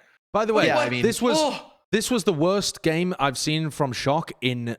Ages. So long. And I know that we've had a long off season, so it has been a long time since we've seen the Shock play anyway. But can we watch this final fight as well, please, Kurt? Because after battering their heads against a brick wall forever, they're trying to play like the double bubble comp, except with a diva, because I don't even know exactly why they want to play with the diva here. But they were really struggling to get their Zarya in position, or really thought that they would struggle, perhaps. But they try and take this right-hand side room, and they're trying to engage out with the nano boost, right? You put your nano boost onto Smurf. They nanoed FD God, man. They nanoed FD God, and then Smurf had to pop his primal in midair because he's got a Discord orb on him and no nano boost, and their entire thing just collapses immediately. And I tweeted out after this, I said, mad credit to the Houston Outlaws for forcing mistakes out of the Shock that you never see from them, because this wasn't just unforced errors. Some of them were, but it's also this general feel of like oppression that Houston Outlaws' comp and their skill imposes upon you, that Shock are forced into these uncomfortable situations where they end up making, horrific mistakes, like Glister just running into their backline and Twilight nanoing FD God. Like this was really poor from the Shock, but it's not like they would do this against every team. It's because they were playing against a good roster. Well, they were definitely tilted before this. Yeah, for sure. I also think they're still trying to figure things out of like who plays what and when and how to work some of these players in. Like, I just don't think they know yet. Their double bubble doesn't look good. They just don't look good in that comp, I don't think. Sure, but I think they needed a bit of a, waking up as well. And I mean, this is what happened last season as well, when they lost back-to-back to Valiant and Gladiators, right? At the start of the season. And then people were like, what the hell is going on with the Shock? And then they just channel all of this like hatred towards one loss for like 5 months, and they just like enjoy this piece of breadcrumb from one loss and just make the most of it. And I feel like we're in the same position again. Like, I feel like they overdid the violent DPS thing. They're going to go back to practice and just be like, okay, time to get to work and look better the coming matches. If they continue to lose like this, if they continue to lose control maps like you mentioned, Josh, that's when we have a problem. But I feel like this was just one of those like yearly boomages that the Shock needed to get things in order. And credit to the Houston Outlaws. I mean, they played phenomenally, but I wouldn't be too worried about the Shock after this one loss. Yeah, I think that's a very reasonable take. Yeah. A lot of people are being React Andes after a single week. And, you know, there's still a lot of the season left, man. A huge amount of the season. We saw like, we're going to talk about Chengdu later on beating Shanghai Dragons. That also happened last season, 3-0, by the way. And then Shanghai went and won everything. I think Florida-San Francisco is going to be a pretty good game, though. With the playstyle that Florida brings out, I think it'll be really interesting. Yeah, that's another one that I think is going to get dictated heavily by the map pool, though, because I think Shock are just going to shit on them on anything that comes down to the rush, and then Florida have a decent chance on dive mirror kind of maps. That's in week 3, so. Sure. Yeah, they have off. I wanted to just mention at the end here, when they went to the player cams at the end, I'm not sure if you can find it, Kurt. Striker was crying about the loss to Houston. And that is, to me, that's unfathomable commitment and drive to be the best. I can't put myself in the position, seriously, where I would get that emotionally invested in a week 1 game for anything. Well, especially in the manner they lost on Havana. That's the thing. Brutal, it was the Havana loss that I think really did it. Jonggu coming in late, getting that shatter at the very end after Shock threw and Spawn, man. Like, they threw Havana like hard, like super messaged me after. He's like, that was the biggest throw I've ever seen. Like, we just like it just felt bad. These team fights felt like playoff games. Just like the gravity every team fight had. And like, what a read from Jonggu there. Oh my god, yeah. Really good read from Jonggu. Jonggu's Earth Shatters are I was going to say the best part about his game, but that is almost too reductive because it implies that the rest of his game isn't also incredibly fucking good. But he's currently had the best shatter timings and like reads on people out of any of the Rhines that we've seen. Even the Rhines that have outplayed him, he's still been able to land these nasty good timings on his Earth Shatters and turn fights around for them. He's been extraordinary in that aspect. But what I wanted to point out here as well is that Striker's like devastated about this loss. And that, to me, is like, it's crazy. The things that I care about most in the world, if I had like one setback, would not affect me this deeply. That, to me, shows that he cares so fucking much about a week 1 game. The dude has already won the Overwatch League. And it's week 1 when he's the 2-time defending champion. We were talking about, like, are they even going to have the motivation? Are they even going to have the drive again? Maybe the rookies are the guys that are going to have to inject the drive. This motherfucker cares. This motherfucker cares. He fucking wants to win. Holy shit.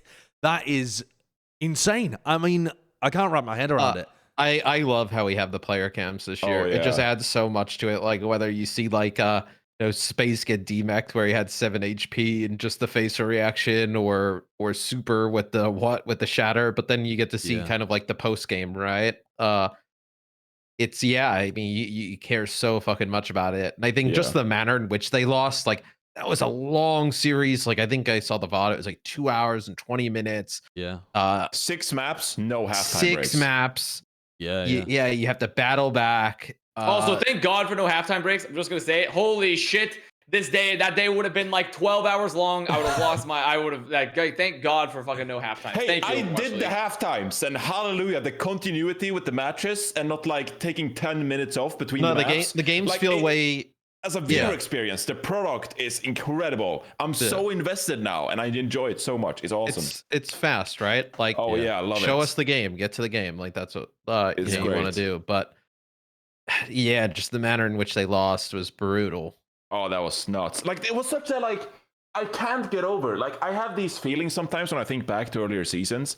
Like, there are certain stage finals in like season 1 and 2 where, like, you were watching and like your hair stood up on your arm. Like you could feel the suspense. Like you remember like San Francisco Shock against the Titans on like Rialto. Yeah. Like there are just certain maps like that. For some reason I remember London Spitfire in stage 1 when they played Dorado, and it was like map 7 or something. And it's just like these vivid moments where like time stood still and like every team fight mattered, and you could see like the players just like the movement was off because they realized like how important every detail, how important every tracer blink was. That Havana first point hold, and then Houston performs a better first point hold. Like it was incredible. It was like the entire Overwatch community just like stopped posting on Reddit for like 10 minutes just to witness this incredible map showdown go off. It was an amazing viewer experience. It was so good to watch. Yeah. Now, that was a denial of a reverse sweep, but then me and Bren casted the first completed reverse sweep of the season, which weirdly is the second time that Toronto has had the first reverse sweep of the season, because they also got the first reverse sweep of the season in 2019. Wow. Weird fact that I had tweeted at me as well. Was it also against Houston? Was it against Houston, I should say? Because that was when Ivy like threw away a bunch of grabs, right? Yeah, I remember that one. Yeah, I think it was that one. I'll look it up for you real quick. So this game was mad interesting.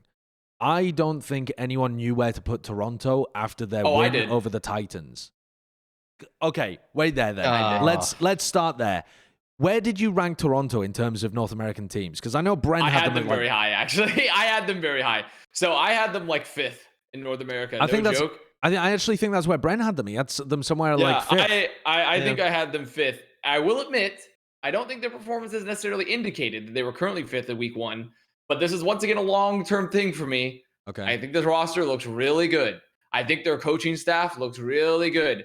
Did they totally show that they were a 5th place team or a top 5 team immediately out the gates? No. But I think everyone so heavily underestimated Toronto again. This is when I reached peak smugness, by the way, was this particular match. This match, Josh has to lean away because of my smugness, but this match. No, I'm just taking a look at where we rated them. Smugness. We rated them at 7th in North America, which I think is actually pretty accurate. There were people putting them at like 10th. Yeah. Like there were people like, and so like I don't understand. Like this is when I reached like literally the smugness levels were so high I stopped feeling so much pleasure because my smugness levels were this high, because like it simply was like this roster is so good and their coaching staff has a really good coaching staff. Like, I don't understand how anyone could have ever thought this team was going to. Now, granted, they literally almost lost to Atlanta. They looked really bad. Like, it was a reverse sweep. And also, they even dropped some maps to Titans. But also, I think Titans, they kind of made like a silly swap because they wanted to give playtime to players, which I don't blame them for. Like, they need it's early in the season. You're playing Titans, swapping Beast and Logic and stuff. Get some playtime. Yeah. You know, like, I don't blame them for that at all. But that's, I think, the only reason they dropped the map to Titans at all. But this was a crazy matchup. But I swear, I just don't get how anyone could have looked at this team and be like, this team can't beat Atlanta, like, especially moving forward, and they get better. I thought Lastro was really good this weekend. I thought, actually, you know what? Yeah. I'll say Lastro's Aona was still good. I didn't like his BAP. Okay. I thought his BAP, I thought the way they were playing BAP was literally the most ooga booga caveman shit at times, where like they were just like dropping window like left and right. You could tell this is how they want to play hyper aggressive, because Lastro will just like pop the window up like whenever he wanted. Yeah, they would just Lastro would get window and he would probably just be like, okay, window, and he just like window immediately. Like, there'd be no thought to it. Like he'd just like go off on an angle, like set up on a perch and just like window immediately with no thought to it. When you see like compared to like Houston or Shock or like even Atlanta, like how they were like playing with their windows at times, Defiant's windows were like garbage. Like they were like I don't understand how they were playing BAP at times during the series. Talking about bad points of Toronto as well, I don't know whether anyone else agrees with this, but I was extremely unimpressed with Naste over the course of these series that I watched of the Toronto Defiant. Yes. I thought, you know, there's big question marks about this guy coming in, because when he was young, when he was, it sounds stupid to say this, when he was at the peak of his career, back when he was 16 years old. When he was on Fusion University. Yeah, he was very, very highly rated, but he hasn't been doing much in contenders recently. And, you know, there was some reasonable arguments to be made that maybe getting into the Overwatch League would revitalize his career and be more of like a motivation factor for him, that now he's performing against the best in the world. He doesn't have a ceiling on his career because of his age. Maybe we're going to see the best of Nice again.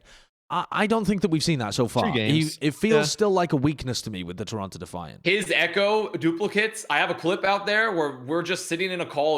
Was it the one where he took the McCree instead of the Ryan? No, he just copied. He literally consistently copied D.Va in this matchup. Was that at the end of? Was that at the end of Anubis where he just walks towards them? There was the end of Anubis, and the clip is me saying "swing, bitch, swing," because like he's just like. But it wasn't even just about that. It's just the fact that he literally copied D.Va all the time. Yeah. When Ryan is like objectively the best hero to copy every time at this time. Like it just didn't make any sense how he was playing. He was like, it's like the Genji that like only knows how to use, like he's neutral Genji, but he's neutral Echo. Like he doesn't know how to ult. He only knows how to like play Echo. He plays fine on Echo like mechanically.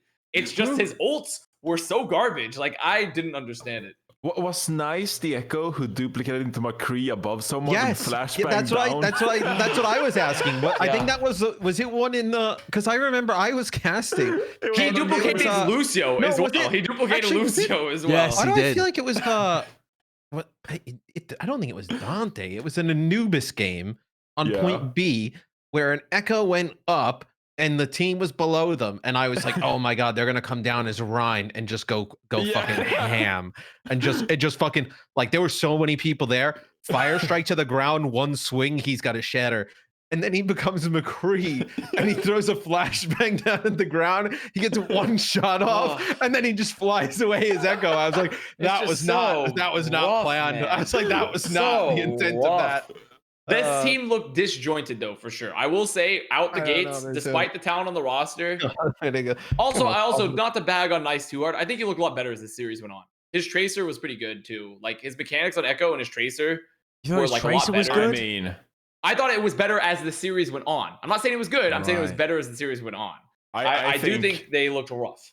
Atlanta were boomed on Busan. Like, dear Lord. They started off, like, looking pretty solid. And I was like, okay, it's going to be an easy 3-0.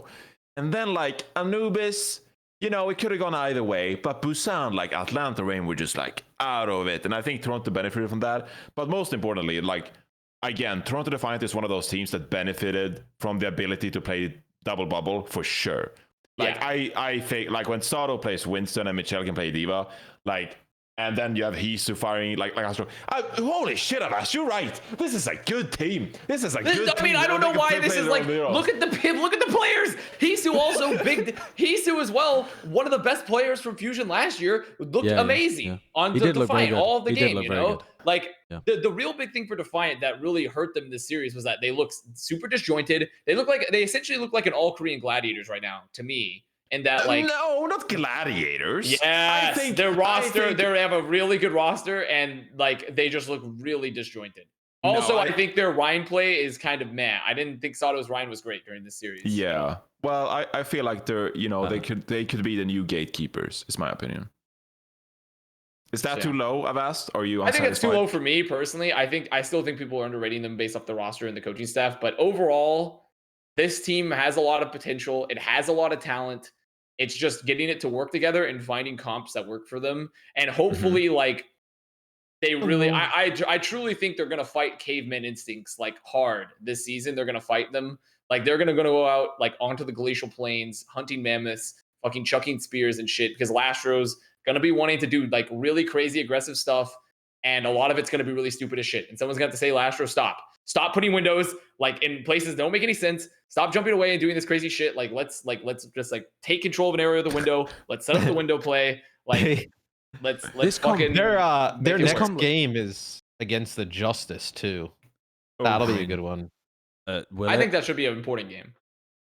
I mean, we don't know how good the Justice are going to be, but if they're anywhere as good as we are expecting them to be, I'm not anticipating that to be a good game. Like, I don't think that Toronto's at that level now. I guess, if the Justice are we judge the Gladiators. If that's a good game, it's a bad game, mate. That's one of those games where it's like, if it's close, it's bad. If it's close, it's not bad, because I think Defiant's good. For me, it would fit exactly into my metrics. You think they'll hang with the Justice? I think they should I think realistically, if they take what they've learned from these matches, they should be able to hang with the Justice. Should they beat the Justice? I don't know. But they should be able to hang with them. I think people are heavily overrating Justice again. So I think people are just I like, can't deal with this smug. We're gonna have Well, to no, have him back. We're gonna have to have a vast bag. It's gonna be brutal. But that's that. I think that is a fair point. Like we don't know where to rate the Justice. Yes. The Justice is purely on paper. They have superstars all across the board. That doesn't mean that they're going to be able to win. I mean, they don't have superstars across the board. I don't know why their support line is somehow superstar level, but okay. I will. Sure. Not quite across the board. Yeah, you're right. But when it comes to their tank line and when it comes to their DPS line, they absolutely do have superstars. Sure. Yeah, I agree They're with stacked. I was. Toronto Defiant had some comps that worked really well. I liked this comp that they were running with, it doesn't really matter what their off tank was on, but this comp to me seemed to play to their strengths pretty nicely, apart from Neist on the Tracer. But Sado's ball and Neist's timing on when he was trying to engage based on Sado, I thought was very good. That to me raises the question, though, of where the fuck did you even play Beast? I thought that was going to be Beast's role, maybe, on this team, was going to be potentially to play the ball. But Sado looked very good on that. That, to me, doesn't even open up any opportunities. Beast is probably like just a developmental piece for the future. Like not, I don't know where he fits into the roster. But I mean, like to me, currently. that's a weird thing to have if you have an all Korean roster and you have a developmental piece of a North American player that is not Korean. Yeah. Right?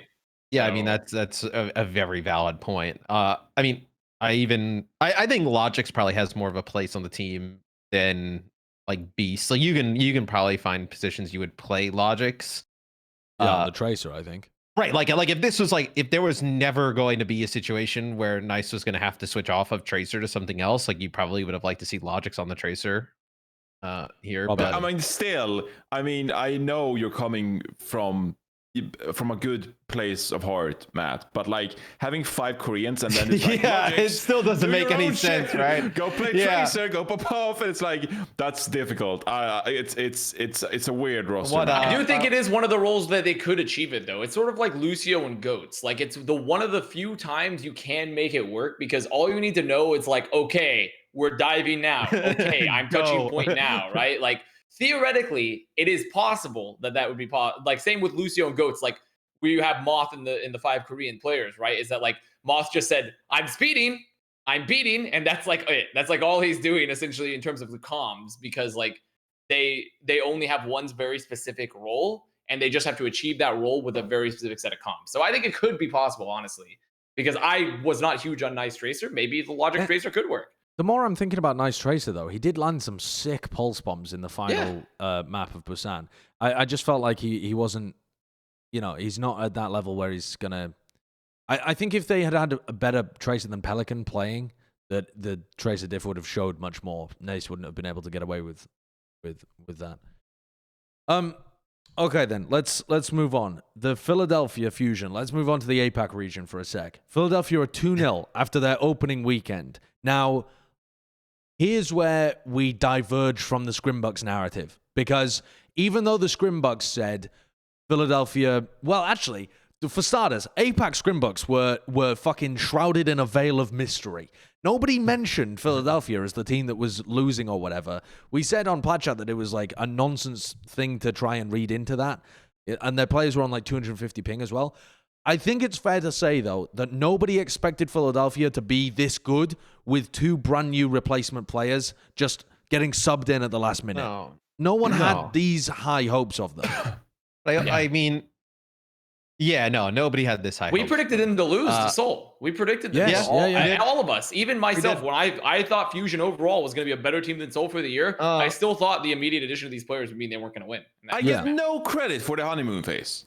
No, I don't think it's the honeymoon phase.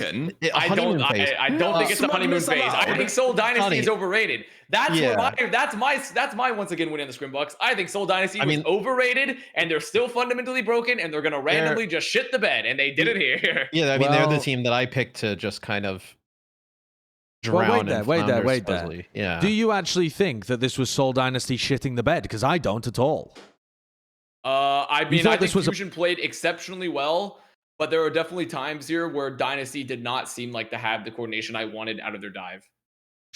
Right. I think that, Prophet's barrages were pretty tragic as well in this first map too. But every single map was really close. I mean, this was a fucking series. It didn't look like it by the scoreboard, but this was two good teams slugging it out as far as I'm I mean, concerned. overall, realistically, I can't really make that argument. It's mostly just me being a smug bitch because it technically was true, and like even though it's not actually totally true. Like I do agree, this was two pretty strong teams playing. Here's where I got worried though, is that we didn't see Marvel even poke his head out of the little hole wherever they're keeping him, and that concerns me because all of my the crux of my argument about this being a bit of a new year for Seoul where they can achieve more consistency, it's all about getting Marvel playtime. It's all about getting Gesture to only play his best maps and his best metas. If you have the guy in full time, well, yeah, of course you're going to be the same fucking Seoul that you were last year. You're going to literally be the same, except with Tungu in instead of Marvel. And that concerns me. Like, okay, maybe Gesture feels like he's good in this meta right now. He looked good on some of the maps. He looked like he was a bit questionable on some of the others. So I really am cautious about feeling optimistic in any way about Seoul until I see them commit to the same kind of tank rotation that they were doing in the Nexus Cup.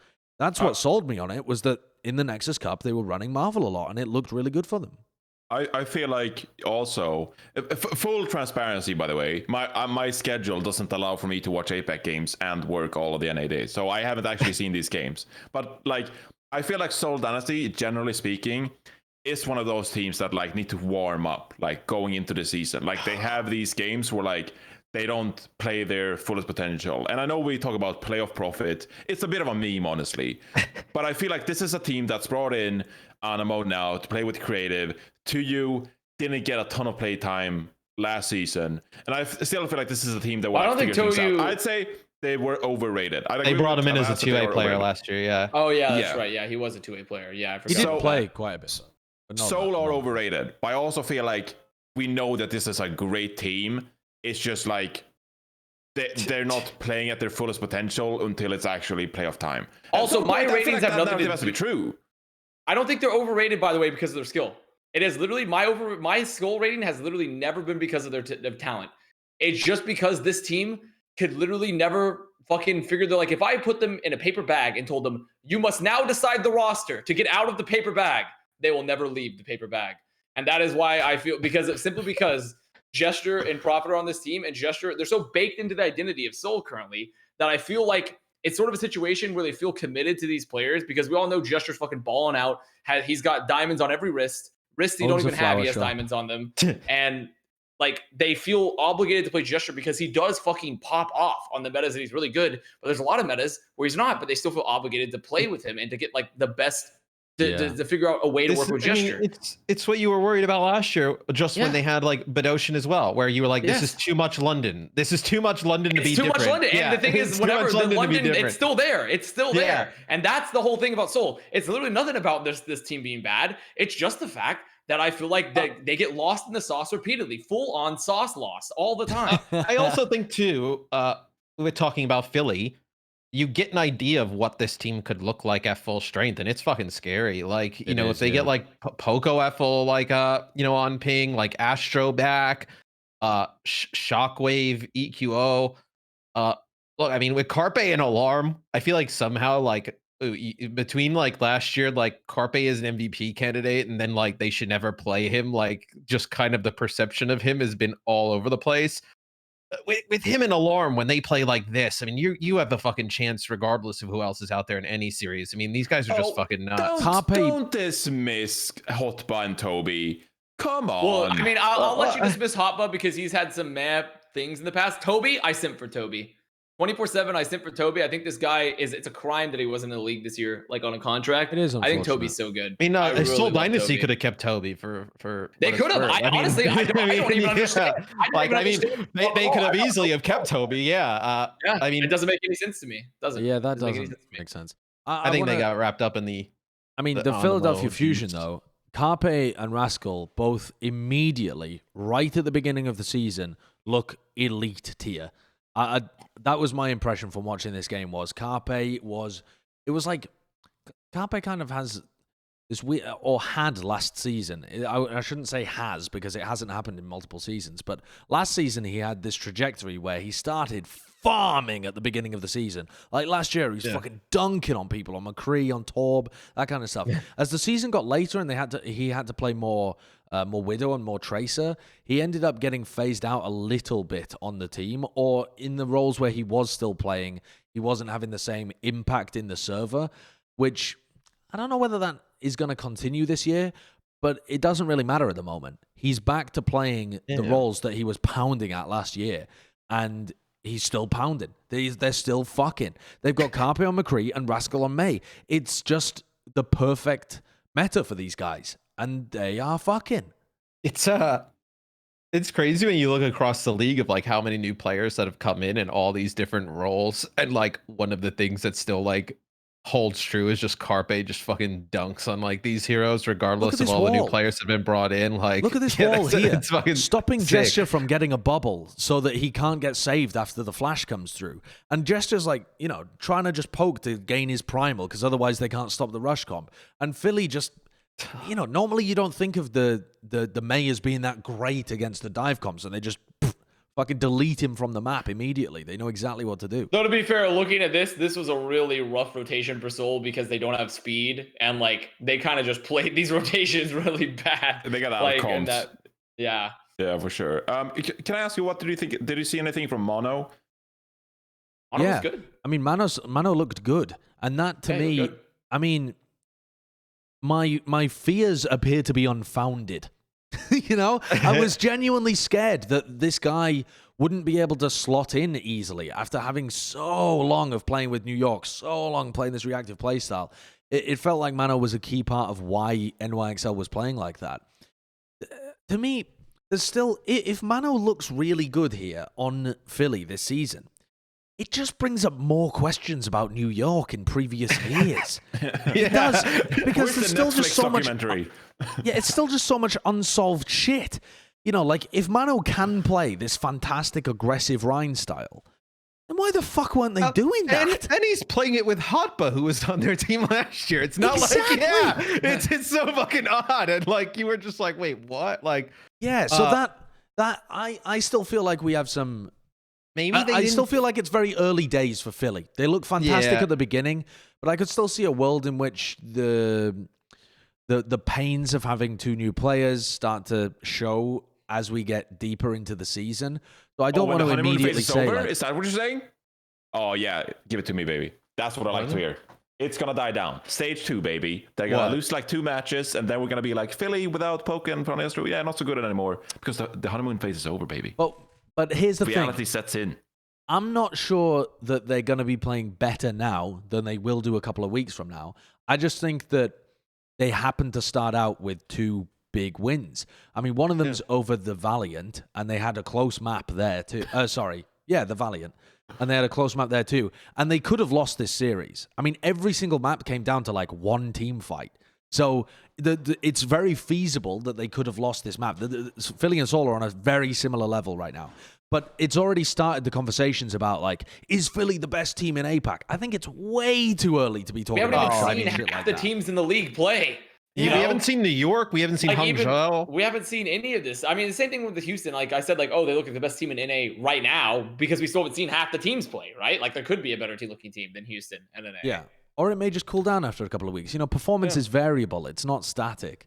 So, yeah, I feel good about Philly, though. And I didn't think I was going to say that at all. I was expecting to see a really shaky Fusion to start the season.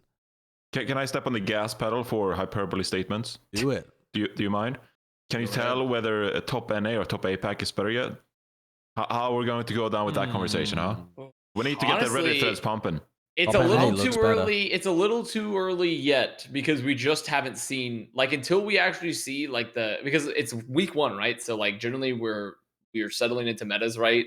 2, like we haven't seen all the teams play. So I still think it's way too early to start seeing yet. But I mean, of course, in my opinion, that's the sensible answer. But give us the hot take. I mean, here's what I'll tell you. If I were to view it from a support perspective, Mercy.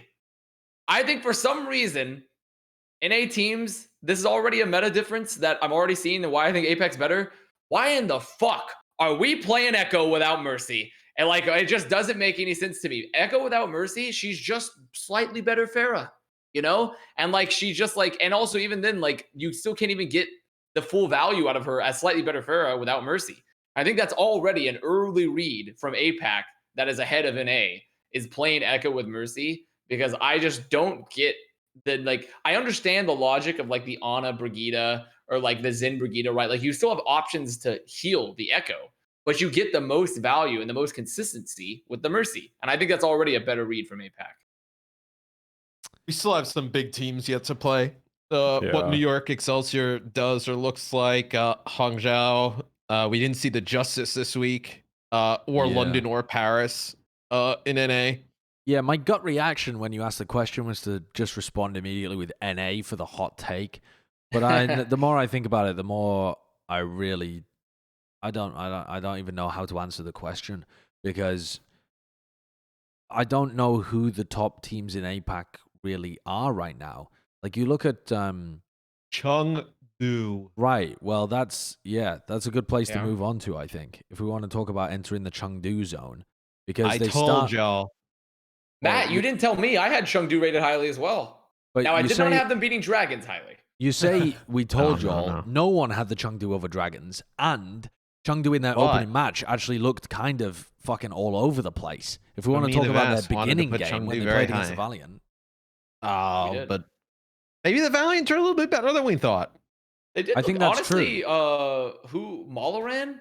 Malaran, that guy kind of pounds. Dude, fucking Crystal on Gibraltar against Carpe. I mean, for all the fucking memes of Crystal, I mean, he's shooting them through the fucking pipes and shit, little fucking corners. It was fucking crazy. Malanran almost got an AKM blade trying to play Genji on Havana. It was a 3-minute 40 blade that was making people. What if we ignore that? But his Tracer, outside of that though, his Tracer did look good. It looked pretty decent. I think the Valiant, after this first week, look like they're on pace to win 1 or 2 games this season. They'll win a game or two, yeah. Yeah, like they I don't. I can see Chengdu being one of those. I can see Chengdu like go. Chengdu, yeah, like, totally. Chengdu could easily lose to them and then destroy Dragons in the next day, because that's what Chengdu does. Yeah. To talk about the Chengdu game over Shanghai, though, I was so disappointed in Shanghai's performance in that game. I did a VOD review of it, and Chengdu played well. They played well, and it's always the thing when you see a top team play awfully, is that you're not going to notice the mistakes against bad teams. They're still going to roll them over. The bad team's going to make even more mistakes, and you're just going to end up with a shit fest. But Chengdu played pretty well here. But for Shanghai, it's not so much this first map, which, okay, the first map they had some weird compositions that they ran too, where they were trying to play like the Zen in the backline here and the Diva, which I don't think makes sense to me. Like, Izayaki is such a target here for Chengdu to try and go onto. Whereas if you're running with the Ana, you have the Nana boost, you want the Zarya bubbles. Like, there's a reason that the double bubble comp is the double bubble comp with the Ana and the Zarya, because you're generating a huge amount of value from the abilities that those guys have. But this wasn't what molded me. Eichenwald fucking molded me into another realm. Another fucking realm of existence. And I think I'm starting to... Huh? I think I'm starting to wonder about Fate. Oh, okay, yeah. I had concerns about this in the offseason.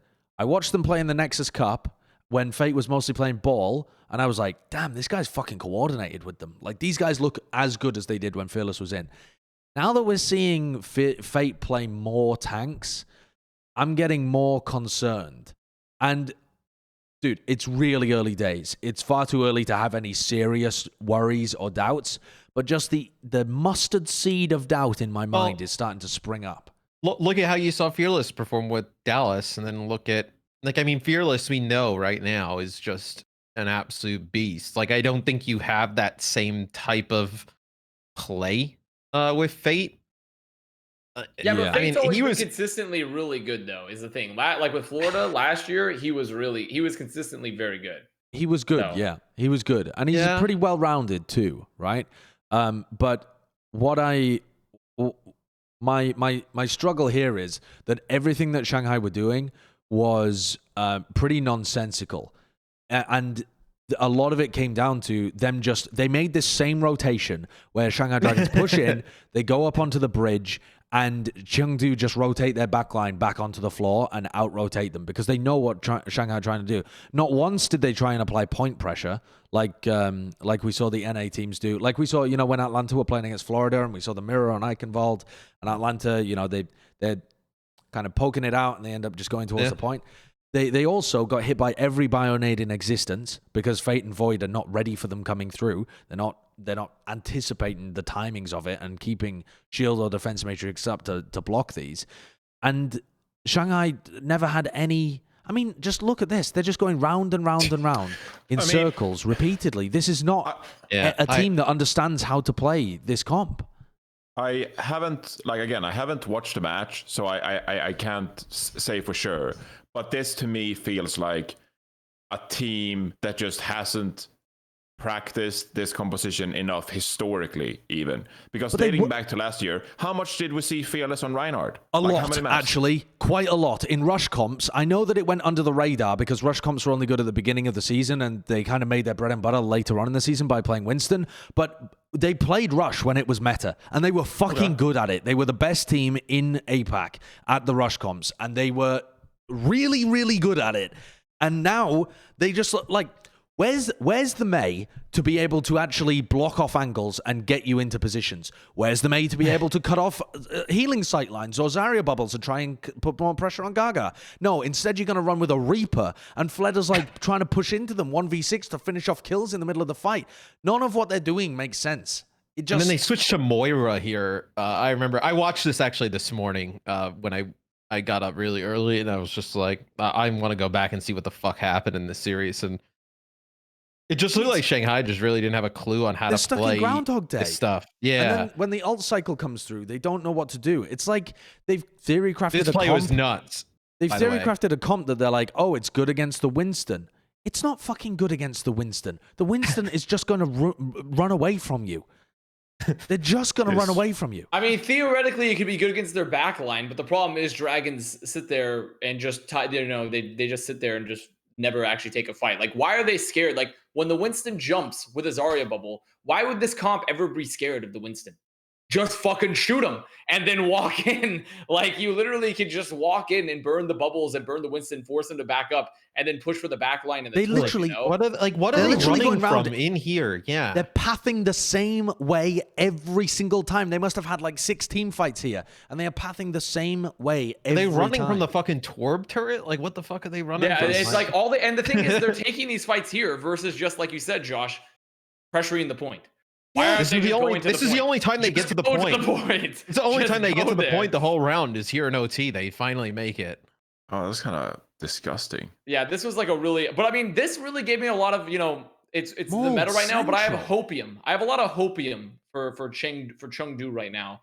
No copium copium for Dragons, hopium for Chengdu. I feel like getting to see Chengdu. Also, another thing I've been vindicated about, a lot of people are like, I don't think Elsa's very good. I don't like Elsa. Shut the fuck up, bitch. Elsa's pretty good. The team just needed a main tank. They just needed a main tank, and now Elsa can play off tank, because how the fuck are you supposed to play off tank if you can't play main tank?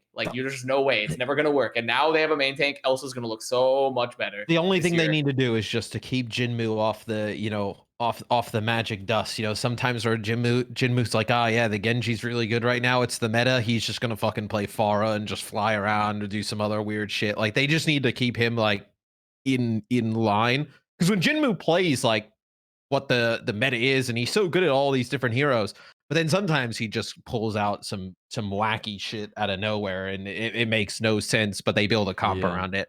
They just need to keep him in line. Jinmu actually put quite a bit of Sombra in this series, yeah, and there was a lot of talk about his Sombra being better than Lips over the course of the series or whatever. I think that's kind of reductive. That's reaction. Oh, interesting. The power rankings updated for publicly. Yeah, on the site. I just pulled it up. Would you like to know who the #1 ranked player for the first week is? No. Oh yeah, Jinmu. What? Excuse me? You want to hear What? the top? You want to hear the top 5? Jinmu, Gaga, Gangnam Okay, sure. Jin, Sure. Lastro, No. Elsa, and guess who's 6? Nice. Okay. That's well, interesting. Here's the thing. The way that this works is that it needs a lot of data to actually output meaningful results. So it's really important that you just give it some weeks to process the data.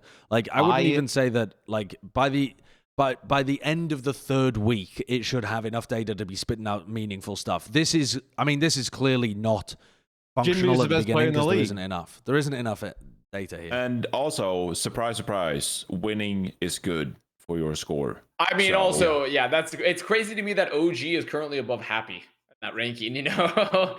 Like, that guy literally won Houston their matches at times. Like, he literally, like, hard carried Houston to win against, like, Shock. I'm so interested with these, like, power ranking stats and how they develop with the AI over time and, like, change. Like, I think it's, it'll be really interesting to see, like, what players, like, get oddly high ranked that we wouldn't have suspected. Like Lastro or even Nice, right? We were talking about him earlier in the show. Like maybe his tracer's not that good or whatever, and he was like the number 2 DPS for the first week.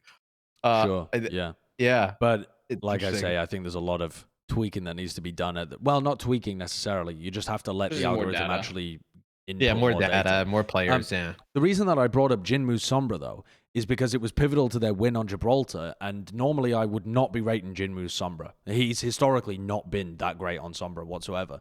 But I think they've probably done some serious work on it because if you can find their defense on point C of Gibraltar when they played against the Shanghai Dragons, they were playing this ball Sombra comp, and it's like the Sombra and the long range hit scan, you know, and it's the poke comp, so you have a Zen. And the ball, they were so disruptive to Shanghai in the backline, and it was impossible. I was doing the VOD review, and I was like, they really need to push Gaga and Jinmu out of those positions. And yet, when they did that, they would just disappear, get healed up, and go straight back into those positions again. And it's clear that Chengdu realize it feels like they have a great understanding of which areas of the map are really important to fight over and hold and continue to threaten. And especially on a map like Gibraltar, I think map control is such a key fundamental concept to control certain angles, to be able to set up your hit scan to play there. Oh, wait, shit. It wasn't Jinmu then. Fuck, who was it? It must have been Lee. Jimmy? I was just sitting here confused the whole time. It must have been like, what?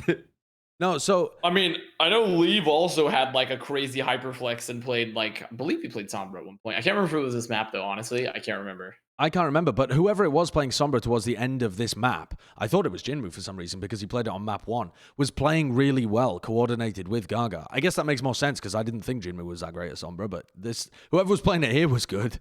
And it made me believe that Chengdu have the right ideas to be able to be good this season. It wasn't just skilling it based on players. I saw this narrative pop up so much from people on Twitter and the fans, just like, well, Chengdu's players were just better at every position. Come the fuck on. That is not true. The Chengdu players are not better at every position than the Shanghai Dragons, and they didn't play better at every position in this match. You can't... The game doesn't work like that. It's not the case. I mean, it could, like, if you're dealing with, like, you know, if you were to put Chengdu versus like Titans or something, you know, sure, maybe. Yeah, but like, but not versus Shanghai. Tier 1 level Not against versus Shanghai. Shanghai. It's Definitely strategy and an understanding of the meta that separates the tier 1 team. Still, I'm feeling hyped about Chengdu. Yeah. You know, I'm still feeling hyped about Chengdu. I think they're still kind of crazy. They're still kind of inconsistent. They got some stuff to work out a little bit, but overall, I know I've just talked about it so much, but god damn, the fact that they finally just have a main tank player. They finally have a player that could just play main tank. Please. For the love of God, like, I'm so happy. And not just that, like an average main tank player. A really good main tank. Yeah, a very good safe. main tank. I'm actually very excited for Chengdu for this year. I think Shanghai, you know, they had like kind of a rough start, but they should still be fine moving forward, I think. How did your pick'ems fare this week, you smug little bastard? NA looked amazing. APAC did not because of the Philly match, which even though I thought Philly was better than Seoul long term, I didn't expect them to win that match, right? And then I wasn't expecting Chengdu to be Dragons. So overall, like my APAC pick'ems were like but my NA pick'ems kind of pog. My NA pick'ems kind of pog. I think Kurt had the highest pick'ems rating of any of the people on Plat Chat. I mistweeted that. I got mine confused with Avast. I had 21 and Avast had 22. So Avast, I even am the best. smugger. Wow. Yeah. So clever. Yeah. You know who's number one worldwide? Hmm? He works at Blizzard with us, and we've worked with him on the World Cup. Jeremy Hammer. Oh, yeah. He's got 38 points in the first week. 38. 38. How many? That's What's the max insane. number of points? I mean, this guy has to have like, he must have just been an unabashed like Chengdu simp. Dude, and was I think expecting him to be. I think he had Outlaws over Shock with the exact score. I think he had insane picks. Well, he's the scriptwriter then, surely. If someone at Blizzard has the number one score in the entire pick'ems, you're telling me they aren't writing the script. That's just how you find them out. This was all just an elaborate investigation to find the mole inside the machine. Here it is. He got 23 points in NA for week 1. Dude, he's got all the scores right as well. Scores, with the scores. Holy shit. He only got one of the scores wrong, and it was the Fuel Glads match. Oh This my guy actually has God. got He the got Mayhem fucking Titans script, wrong man. as well. He got Mayhem Titans incorrect, too. But my God, He had that's the incredible. Toronto 3-2. He had the Jesus Outlaws Christ. 3-2. Well, to be fair, like, I mean, the Toronto Rain one, like that's not as crazy to me because I sort of had that too. But like, I think that like the Fusion Soul as well. The Fusion Soul one, what the fuck? I mean, he had that's crazy. And he got That's double crazy. points for those. I mean, that's fucking. That is some wild. baller shit. He's just just built better. differently. He's just better. built differently. That is built different. Yeah. That is actually nuts. Kurt, can we take a look at our Plat Chat leaderboard as well? And see like who's at the top of the Plat Chat leaderboard? Because presumably Are we Jeremy... skipping Soul? What, sorry? Are we skipping the Soul topic? I think we already talked about Soul. Yeah, we Riders. talked about Yeah, we Soul. talked about Well, I think we're good. We already covered them with their loss to the gotcha. the Philadelphia Fusion. I want to take a look at the Plat Chat rankings for the pick'ems because presumably Jeremy Hammer isn't in there. I don't know whether you've taken a look at the leaderboards and seen who's at the top or anything like that. But while Kurt pulls them up, I thought this was also a good time to get some closing thoughts, Jonathan. What was your week? Oh, here we go. Plat Chat. Oh, wow. I mean, All right. We'll just from week... we'll just click on this and wait for it to load. Yeah, the Overwatch League website has crashed on me a couple of times today. I think people are so excited about the new power rankings. So It takes a while to load the pick'ems. It's like so many. So I was surprised how many people are in the Plat Chat one. When I checked it. I was like, wait, what? Matt, when I joined the Plat Chat one, there was 2,000 people in there, and it took like 5 minutes for the link to work to open the leaderboard. that's insane. Oh, Well, okay. Plat Chat has just broken OverwatchLeague.com. There are too many people trying to predict like gigabrains on the Plat Chat leaderboard, and we've fucked up the whole website. Oh my God. I wish there was a way to integrate, like, if we could have, like, dude, channel point betting right now is off the fucking, like, it's off the goop, by the way. There was some guy that turned my channel like 200,000 points into 1.3 million on, like, the fucking Houston bet. Yeah. Jesus like, Christ. if there was channel points for Overwatch League website, you would straight up like we would start having like commissions looking into like this is gambling addiction because like people are losing their goddamn minds with the pick'ems and the channel point predictions like together. People were asking me Crazy. if I was going to have channel point predictions in my Twitch chat while I was offline casting. People were asking me to run them. People are losing their minds. The dopamine cycles, it's crazy. Like it's crazy right now. I'm a small time streamer, Andy. I get like, maybe 100 viewers consistently, like when I play Overwatch, and I have people gambling in my chat when I'm offline. Like I come back and like people are like gambling at like 8 p.m. I'm not even on. I haven't been on all day and they just like gamble away in my chat. Like it's actually absurd. Talking about, as we try to get this website off, like closing thoughts from week one. We talked about this earlier, but like, what a week of Overwatch League. Everything from the matches. I mean, the Houston-San Francisco match was epic, but even like the vibe, the community engagement. I mean, the memes, the edited video memes on competitive Overwatch Reddit has taken it to a next level. I don't know what to credit, whether it's TikTok or whatever, but the small little teenagers editing videos have taken it to the next level. Like, you remember that rock from the Dallas Fuel Houston Outlaws match? Like, immediately get it onto a meme, the super reaction onto a Simpsons clip. Like, they're on the ball. The entertainment is off the charts. So I'm loving season 1 so far, or season 4 so far.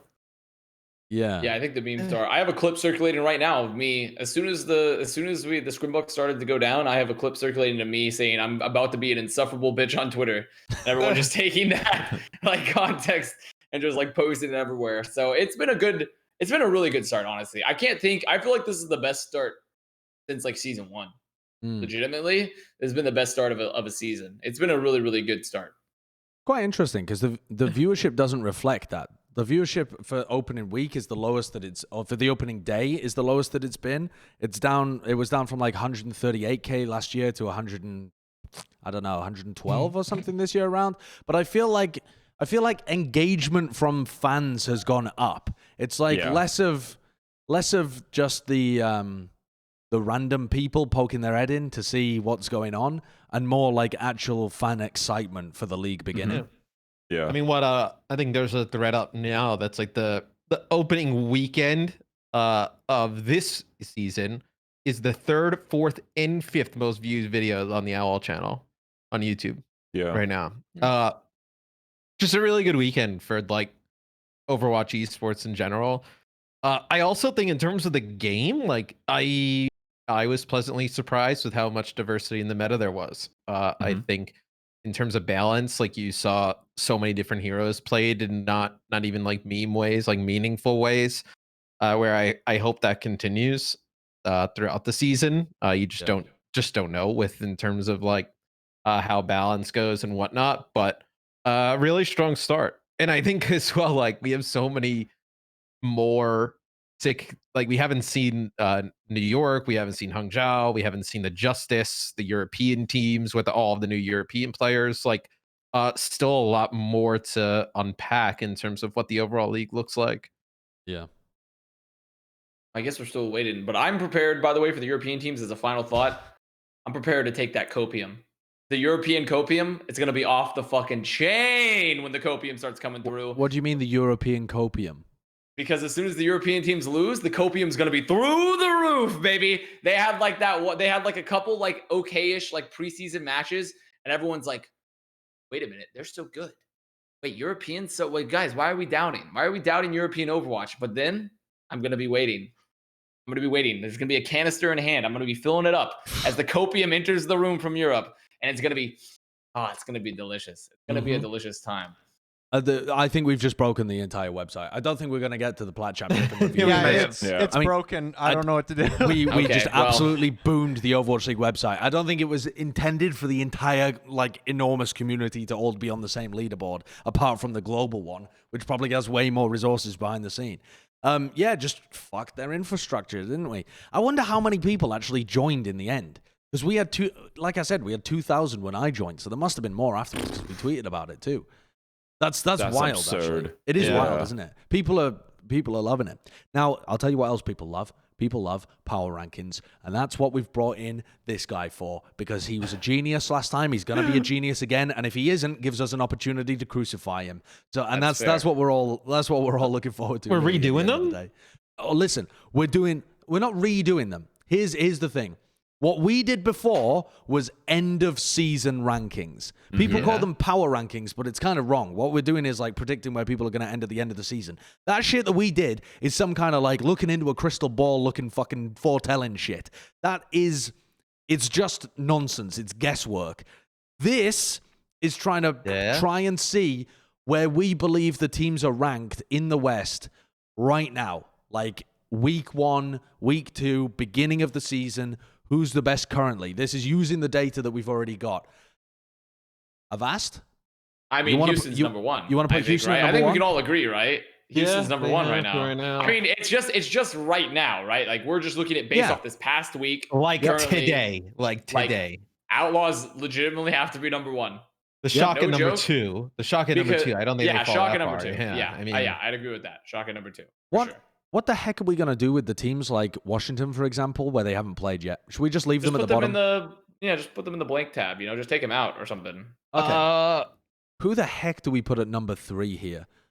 I think you have- Dallas? I mean, Honestly, Florida is up there. It's either going to be Mayhem or Dallas because so there's two arguments for both, right? Like Dallas, they can't play hit scan, which I think is a major downside. but Fuel, I think currently has a far better grasp of like the rush meta in particular, and they're able to sort of make their unconventional comps work. So Yeah. it's I really think- where we're feeling between there. I think Florida have won against much worse teams at the moment as well. If we're Yeah. talking about like our current rankings of where those teams would be, Yeah. I would rate Dallas above them currently. Yeah, and I think I think they're That's 3 and fair. 4 though. Yeah, they're 3 and 4. Yeah, that's 3 Sure. and 4. Yeah. Sure. Yeah, I agree with that. At that Toronto point, we've got- 5. Well, we've got Yeah. Boston down at the bottom, right? So then it becomes, well, at that point, it becomes a question of, do you feel better about Atlanta or Toronto, actually? Oh wait, what No, about I mean, the Gladiators? What about I mean, the we're Gladiators? also forgetting Oh, Gladiators sorry. here. Yeah, Yeah, Gladiators. we're I forgetting forgot about Gladiators. them I mean, too. if anything, I would say that like, I mean, it's tough because for Gladiators, they had the loss to Shock. Okay, whatever. Then they lost to Houston. So I think Gladiators deserve to go next. I'm kind of with you there. I'm still not huge on Rain, and even though Defiant, I'm bigger on Defiant than Rain. Defiant looked kind of weak in the opening week. They didn't look like they would necessarily beat Gladiators right now. Like they would probably have a close match, but I don't necessarily think they'd beat them. So Gladiators is still a good team. That yeah, being I think said, Gladiators. Would you do Gladiators? going into this Defiant, next right? week, I still feel like Gladiators could get boomed by some of the teams below them. So like I would rank them at number 5 too, but they could absolutely lose to some of the teams below them if they continue to get boomed, and because they look like they're in shambles, but they should realistically be a good team here at number 5. Yeah, I would have Gladiators, Defiant, Rain, Titans. Yeah, and I think that's pretty fair. See, I know this is unjustifiable based on what we've seen in the last week, but I really was so unimpressed with Toronto when Toronto were making some weird subs. They were just trying to play everybody, right? So it's hard to. Yeah. I mean, that's if they hadn't lost that map to Titans, right, when they made the subs, would you really feel as bad? I feel like they literally if they had lost another map to Atlanta, I'd feel way worse about them, right? Yeah, obviously. Change the map but either they way. reverse It's swept. huge. They reverse swept. Yes, they were. And I feel like Atlanta and Mayhem, to me, are very difficult teams to place right now, too. Because I could see Mayhem losing. I could see Mayhem being in the 6th position currently, too. And I could see Atlanta being in a higher position. But I don't think I would have Mayhem below Gladiators. I think at most, you could. I currently still believe. I don't think Gladiators currently looks better than Mayhem. Do I think they're close? Yeah, but it's kind of hard to argue versus Gladiators, like how just jointed they look comparatively. Mayhem really only looked bad on Rush. That was the only thing they really looked bad on was Rush. What do you think? What do you think Gladiators' win condition would be against the Florida Mayhem? The win condition for Florida Mayhem. I mean, honestly, they could probably. Well, I mean, that's the thing. I didn't like Gladiators Rush that much either. With their Ryan May. I mean, I would say they probably should be. They would still be. I still think their rush if I took them at the eye test, I still would think their rush would be better. though, because Mayhem's rush was really poor. Mayhem's rush was really poor. To me, though, And I think that would be it. the way that I would phrase Florida right now is pretty similar to how I would phrase Atlanta, where it's like they're only good at one comp. It's not that they're not good at rush. It's that they haven't demonstrated they're good at anything apart from double bubble. Am I misremembering? Did they play some really good ball comps or double shield or something? I don't think they did they? Well, it's not so much that. It's just more the fact that I trust Mayhem's team, especially since they're already proven that they're really good at more dive compositions, that I trust them to be good beyond that on like ball comps or even like, you know, as we move forward. We don't know on double shield for sure, but like any other comp that's going to be highly mobile dive centric, I trust Mayhem's probably going to be pretty good at. Yeah. We don't have a guarantee, but I trust Mayhem to be good at those comps by extension and to still struggle with Rush and like Rush-based comps. I'll tell you what, the only thing I really want to do. Competent. The only thing I really want to do with these rankings is drop Vancouver down another one to indicate the tier gap, because I really feel like this, of the teams that we've seen so far, it's fucking competitive. It really is. It looked for a moment like Toronto might not be. Like if Toronto had been whacked 3-0 in that match as well, we would be talking about Toronto being in the tier down, I think, compared to the others. But they battled back. They showed that resilience, and they showed their ability to be able to compete. And I think all the rest, would you really be able to predict a strong favorite from 3 down to 7? I'm not sure that I would be able to. No. It's what I said earlier. Like, it feels very map based, and that's what I love about this region as well. It's like, depending on the map pool, you could see all kinds of crazy results, which makes it very exciting. I will admit, Vancouver had this. People were talking about like they're going to be Omega Turbo garbage this year, and I actually don't have that read on them yet. I think there was moments where Vancouver, especially versus who did they play like yesterday? They played like Defiant. No, not Defiant. They played Mayhem. Even versus Mayhem, they won like the map they won against Mayhem. They won fair and square. Like, okay, but their Florida rush was trash on Rush. Yeah, like, but that's not the point. The point being, if Florida looks trash, you shouldn't be losing to like essentially. People were saying Titans was going to be like Boston season 2, season 3 tier, you know? And even if you're looking really, really bad, you shouldn't be losing to those teams if you're like expected to be a top tier team. Like, their rush actually looked okay. Like, I think their DPS line, Teru, his May, not bad. Teru's May, that's good. I think people were underrating Fred, Mr. Fred Wiener, Fried Wiener a little bit. He played pretty well. Yeah, he actually looked okay. I think people underrated him a bit because they forgot that he actually looked okay with Atlanta on season 2. He actually looked like okay at points, like not bad. So I think I do think there's like some okay-ish points. Like even Linkser looks solid on hit scan. Dalton looks solid on hit scan. Like I do think there were some okay moments for Vancouver this past weekend, but their support line, oh boy, there needs to be. All right. Hopefully, I will say on Titans before we move on, I have definitely gained more respect for them when they eventually go up against the likes of Paris and London Spitfire. Whereas before, I'd be like, Paris and London are gonna win those. I think Titans could actually beat some of those lower end teams. Yeah, there's some I think they play against them this week. Potentially. I think Titans play Paris this week. I think that's a really cool match. That's a really cool match. I legitimately like. Me and Bren are casting that they could win. Me and Bren casted Houston Boston at the beginning of last year, and I'm getting similar vibes from this game again. I hope so. Vibes. I want another toilet bowl so bad. I love boys. I love another toilet bowl. It's coming up. It's a Brennan Sideshow toilet bowl coming straight at you, I think. But they only have 16 opportunities this season to take a win, right? That's quite different to other seasons that we've seen in the past. Most of the time you can argue, oh yeah, well even the bad teams will eventually trip somebody up. We're not really talking eventually this year. There is no eventually. There's 16 opportunities. That is not very many whatsoever. Do you feel like they have a better chance of being able to take wins, or the Valiant do in APAC?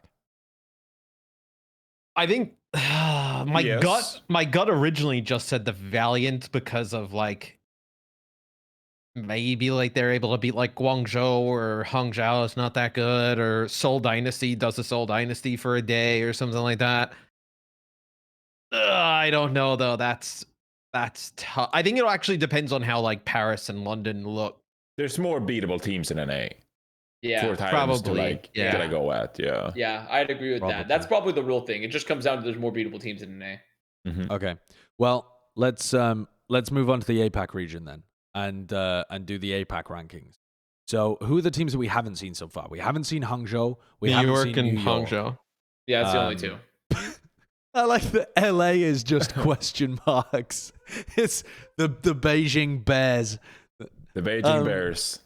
All right, so those two teams go down to the bottom. I think, in terms of the actual leaderboard, the Charge are at the bottom right now because they didn't win a match. Yeah, that's fair. When I look, I'm a little upset. That is one L I took heavily. I've taken a heavy Charge L currently based on my preseason. But save my boy Krong. I would still not rank them above the Valiant, though. I would still not rank them below the Valiant, I would say. I think that... Why? why. I mean, good Why the fucking roster is question. just really they should be better than the Yeah, they should. I mean, they just should. Yeah. They just should be. What were the Like, games I they just played I this watched the week matches, again? but were they really that bad? They didn't win a map, the charge. Like people, yeah, but But they did play. I mean, You they can played still a get Dynasty. 3-0. they put their shit positives. together. People were- are arguing for them to be They- lower than They the played Valiant. Dynasty and Dragons. They played Okay, so Dynasty and Dragons and Dynasty had their shit Chosewan together. Chosewan looked pretty decent on Tracer. Yeah, He had some Chosewan decent looked good. moments. What I else? think Krong's still fine. Krong Yeah. is still Krong. Krong is still Krong's Krong. He Krong. still looks good What in happened these to matches. Kariv? Meh. Yeah. Mandu. Meh. I feel like this. I feel like though, looking at Charge, this is another team that just doesn't have their shit together yet, and it's not a talent issue.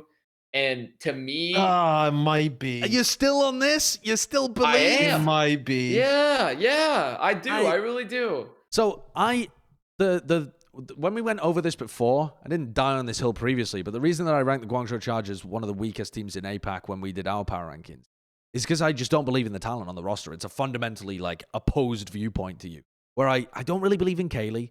I think they've downgraded at the what do you call it? Fucking flex support position quite significantly from Shu to Kariv. And I also feel like I don't have that much faith in Mandu either. So you've kind of taken a team that had a decent core and you've cored out the best piece. Well, maybe not the best pieces. That might be the wrong way of putting it, because I still do believe that the tank line is pretty solid and Krong looks like a good piece that would excel elsewhere. But I feel like they've downgraded at the positions that they've changed. Like every change that they've made has been for the worse this season in terms of the talent. I don't think Mondu's a downgrade necessarily. I feel like Mondu has a lot of potential to be very good. It's just we haven't because seen you just it don't yet. rate Chara very highly, though. No, I didn't rate Chara very highly. It's not that Yeah. Chara was bad though. It's just like I didn't rate him very highly. I thought he was like a mid-table APAC support, maybe a little less. I think Mondu has the real potential to be really good. I actually casted Mondu in contenders in 2019, and I've kept tabs of them since. And like, I think Mondu's good. I mean, Okay. I think Mondu has the potential to be like a very solid player. I mean, fucking Myungbong came from that same team, and their support line back then it was Mondu, Myungbong, and it was really fucking good. And like, I think there's, and also I do agree Kariv is a downgrade on Shu, but I don't think it's a huge downgrade because I think people are kind of low on Kariv simply because he played a really rough year with Defiant last year.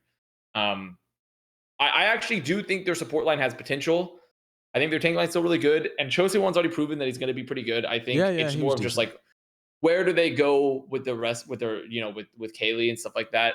Yeah, I think I do feel I overrated them a little bit, perhaps this year. little Though bit. I do feel like I overrated them a little bit, but I still think they're going to be pretty good. I still think they're going to be good as the year goes on. I think it comes down to the teamwork and identity that we touched on. Because when we actually talked about the Guangzhou Charge, we were like, they if they are going to win, they need to be the consistent team in an inconsistent region and beat on teams like Seoul Dynasty when they like turn up and they don't know what they're doing. Chengdu on their off days, Philadelphia Fusion if they didn't do well with Hotba and Toby. That's the matches that Guangzhou needed to win. But as you've already told us that they just looked at they had no identity and like couldn't find their play style, and so they have nothing. They also they need to be playing Eileen more. I've never felt stronger about a point of like playing a player. Eileen had a breakout year last year. He was always a good Widowmaker, Doomfist player. This was the kind of role that he inhabited in 2019. 2020, when Nero had those visa issues, he stepped the fuck up. He was playing Tracer for them. He was playing Genji for them. He was playing whatever the hell the team needed, and he was doing exceptionally well. I don't mind if you specialize him in long-range hit scan. He has a good Widow. He probably can play the Ashe and McCree and stuff like that if you really need him to. The guy seems flexible. Maybe that's going to be a struggle for him, but I think that he is probably going to provide more value on that role than Kaylee is. Kaylee looks lost at the moment. I don't think the there's two players much that of a excite future people there. the most on this roster are Eileen and Krong.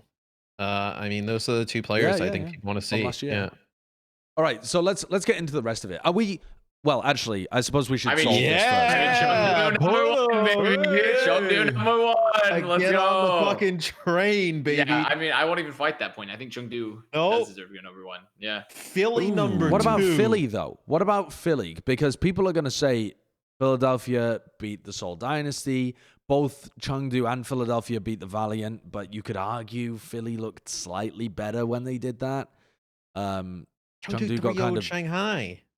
What? Sorry, they 3-0'd Shanghai. What kind of arguments there? Listen. Well, there's all no I'm argument. saying There's no argument with Chengdu. Like Chengdu should be number one. Yeah. Well, are you saying the Philly Timmies? We're talking about I'm two. saying, We're talking about I'm two, saying right? people are asking me, are Philadelphia Fusion the number one team in APAC right now after they went 2-0 in their opening week? No. Yeah, No, man, no. Chengdu, like to me, like I feel like you can't, like, I mean, look at, I mean, this roster, Chengdu, they just have, their penises are so big, like, there's just no way, like, they just deserve to be number one right now. They deserve to be number one right now. Yeah, I agree. You could definitely make the argument that Fusion could be number one, but I don't think they are. I would like to alter this list slightly though as well. What do you want to do? Remind me of the games that Seoul played this week. They had the close game against Philly. Fusion and Guangzhou, and then they right? played Guangzhou. Yes, and they 3-0 Guangzhou. And what were the games that Shanghai played this week again? Chengdu and also Guangzhou. No, Guangzhou. Right. Yeah. I would like to make the argument that Seoul should be ahead of the Shanghai Dragons currently. From what I watched, the mistakes that the Dragons were making were larger than the mistakes that the Seoul Dynasty were making, and the successes that the Seoul Dynasty had against the Fusion, they were really close in that game to the same tier of level. They were neck and neck with the Fusion, but just getting edged out at the end of every map. There was not a significant tier difference. There was not a tier difference, but they were not close to beating the Chengdu Hunters, Shanghai Dragons. They weren't competent in that match. They made a lot of significant errors. I think that we're being cruel to Seoul and we're giving Dragons the benefit of their history in ranking them third right now. Holy shit. I don't hate that. I'm going hard on them because I know that they're going to rebound later. I don't matter hate where it. we put them now. I'm not as confident on as in Fate as I think some of you guys are. So I don't entirely hate that. Now, saying that, I'm not entirely confident, in the gesture thing like we talked about earlier. But if they started to play Marvel, I feel fucking cool about it. Like, I think the main tank thing is going to be an issue for Shanghai all season, to be honest. By the way, Shanghai we don't have also, any direct comparisons between the two, right? Like, we just are basing how they looked in both their matches, right? Well, they didn't play against each other, but they both exactly. played against. But they didn't play any against, like, they also didn't play. They both played teams. Guangzhou. Yeah, they both played Guangzhou. That's true. But yeah, that's true. the other thing that makes me doubt the Shanghai Dragons' form at the moment, and that's like how I want to phrase this, is just their current form. It's not indicative of what they're going to do in the future. I think it's extremely fixable. But they're running a lot of counter comps to the meta. They're not running meta shit currently. And I think that's not going to... That's fine to do if you're skill gapping your opponents and you are defining the meta and you're busting up on other teams. When they played against the Charge, they were having close maps against them where the Shanghai Dragons were trying to force countercomps, trying to play like Farah Sombra against the Guangzhou Charges, against their rush comps and against their dive comps as well. That, to me, is not a sign of a team, especially when you're then close with a team that's not won a single map, but like the maps themselves were close. That, to me, is not indicative of a team that's in great form right now. They didn't shit on the Charge. They were relying on like countering their compositions and playing off-meta stuff. It doesn't inspire me with confidence, especially when they go up against a good team, they get slapped. There's shaky signs here for week 1 in Shanghai. Shanghai, their next 2 games are Hangzhou and NYXL. In week 3. Which are both going to be kind of like question marks because we haven't seen either of those teams play. Both of those teams are all over the place. Like, they could either be the second best in the region or like among Guangzhou. This week there's some. This week you see Philly, Hangzhou, and Chengdu, New York. I mean, I think based off pedigree alone, but that's Shanghai not what these goes are. to number 3. It's not pedigree. It's not history. It's current form. Well, it's Yeah, it is. It's based off current form. That's true, but also, yeah, I mean, I'm willing to give up Soul to number 3. I think I'm willing to give that up for this week. Yeah, I think I'm willing to say. I feel like this is the hot take that will be discussed heavily on competitive Overwatch. Yeah, I mean, I don't mind that. Shanghai fans are going to maul. I'm a fucking Shanghai simp, but I can't stand for what I saw. I can't justify it. I can't excuse it. It was poor play. I mean, that Chengdu clip. Oh god, that Chengdu clip was rotating around like that's that the level like of a Boston of last year. Gibraltar was bad as well. You guys didn't even get to see the clips on Gibraltar. That was also bad. Maybe I shouldn't go watch him. You should watch the series. That series is worth watching. Yeah, I think you should. You know what? I as someone that was perpetually down on Soul too, I'll give Soul a 3. I think I'm behind it. I'm behind it. And I'm not, I mean, and I'm not like bigging Soul up massively either. I don't feel like mega confident about them rocketing to the top. But okay, the next thing to do, I think, is to run through some preds. We've got our top 5 matches of the week for next week coming up. Yep, this is a monster episode. But the thing is, in this first week, people want to talk about all the teams. People want to talk about all the teams, even the good teams, even the bad teams. No. All right. The first one I want to go over is an absolute club banger with a team that we haven't seen yet. It's number 1, the Washington Justice against the Dallas motherfucking Fuel. Holy shit. Yo! Yep. We sort of talked this one out before, though, didn't we? We sort of talked this one out before. Yeah, because I said, I guess we didn't. Well, as the resident smug bitch PhD in the room. Oh no. I personally think the Justice hype is not unfounded, but once again, essentially Atlanta levels of overhyped, in my personal opinion. Atlanta levels. I'm taking that personally. Yeah. Jesus Christ. And I'm going to tell you my reasons for it, especially now after seeing this last week for Fuel, especially now. I am still not confident in the Washington Justice coaching staff. Still not. I am very confident in the Fuel coaching staff after this first week. Yeah. Secondly, their support line, I'm not huge on it. Not huge on the Justice support line. And to me, they're the 2 most important aspects of any team outside of like coaching staff or just like pure players, tanks and supports. And supports right now, especially, are such an impactful role with the BAP. Like having your BAP being able to like get good window timings and have solid lamps and like get value is key. I am not huge on Bebe. And Closer, I actually think is like, I think Closer is a little underrated after last year, but I don't think he's still top tier. So sure. I'm just not big on those 2 things in particular, and that's why Fuel gets the edge. When we bring up Washington Justice's support line, I think it's a very fair criticism of the team, but I also feel like the rest of their roster is so good that it makes the supports look even worse by comparison. Yeah. If you were to take in isolation Bebe and Closer versus, let's say, like Repel and Jexer, because that is a support line that's going to be fielded by the Dallas Fuel, do you feel significantly better about Dallas there? Because I don't, personally. Yeah, I do. I don't feel significantly better about them if they keep doing this Repel swap, though. That shit's dumb. I don't like that. But if it's just Fielder, Jexa, full time, right, that's what they've committed to, I feel way more confident about that. I think this could be definitely like the matchup of the week, because what I'm predicting to see is just like 2 double bubble teams, just like with insane DPS players going head to head.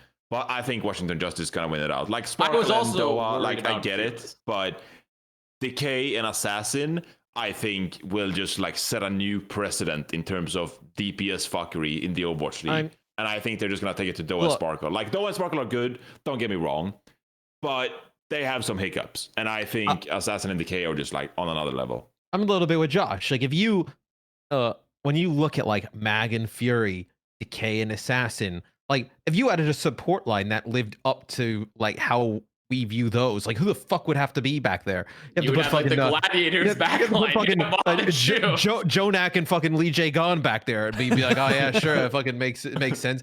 Like, they're like Closer and Bebe are gonna look worse compared to those 4. Regardless, that doesn't mean I still have a lot of questions about them. I tend to think though the other 4 might be so strong together that they can mask some of the issues. and the supports just don't need to ooga booga caveman. Is that the term that we used earlier? Yep. Ooga Why booga use it specifically caveman for their Lastro? windows. Yeah. Yeah. Oh, that's Okay. reserved strictly for Lastro. Okay. I definitely think that there's some questions to be answered here about the Washington Justice, though, right? And this is a great Yes. match to do it. Like, we don't really know what Justice is going to look like. We just know that they have a cool roster on paper. Explosive. They play the roster on Titans paper. though, so they probably get a win. Also, I think Yeah. this should be a super close match, though. I don't think this should be a blowout either way. I think this match, like, even though, like, I would not be surprised to see Fuel lose, is the thing. I'm not over saying, like, there's no universe Fuel will lose this match, right?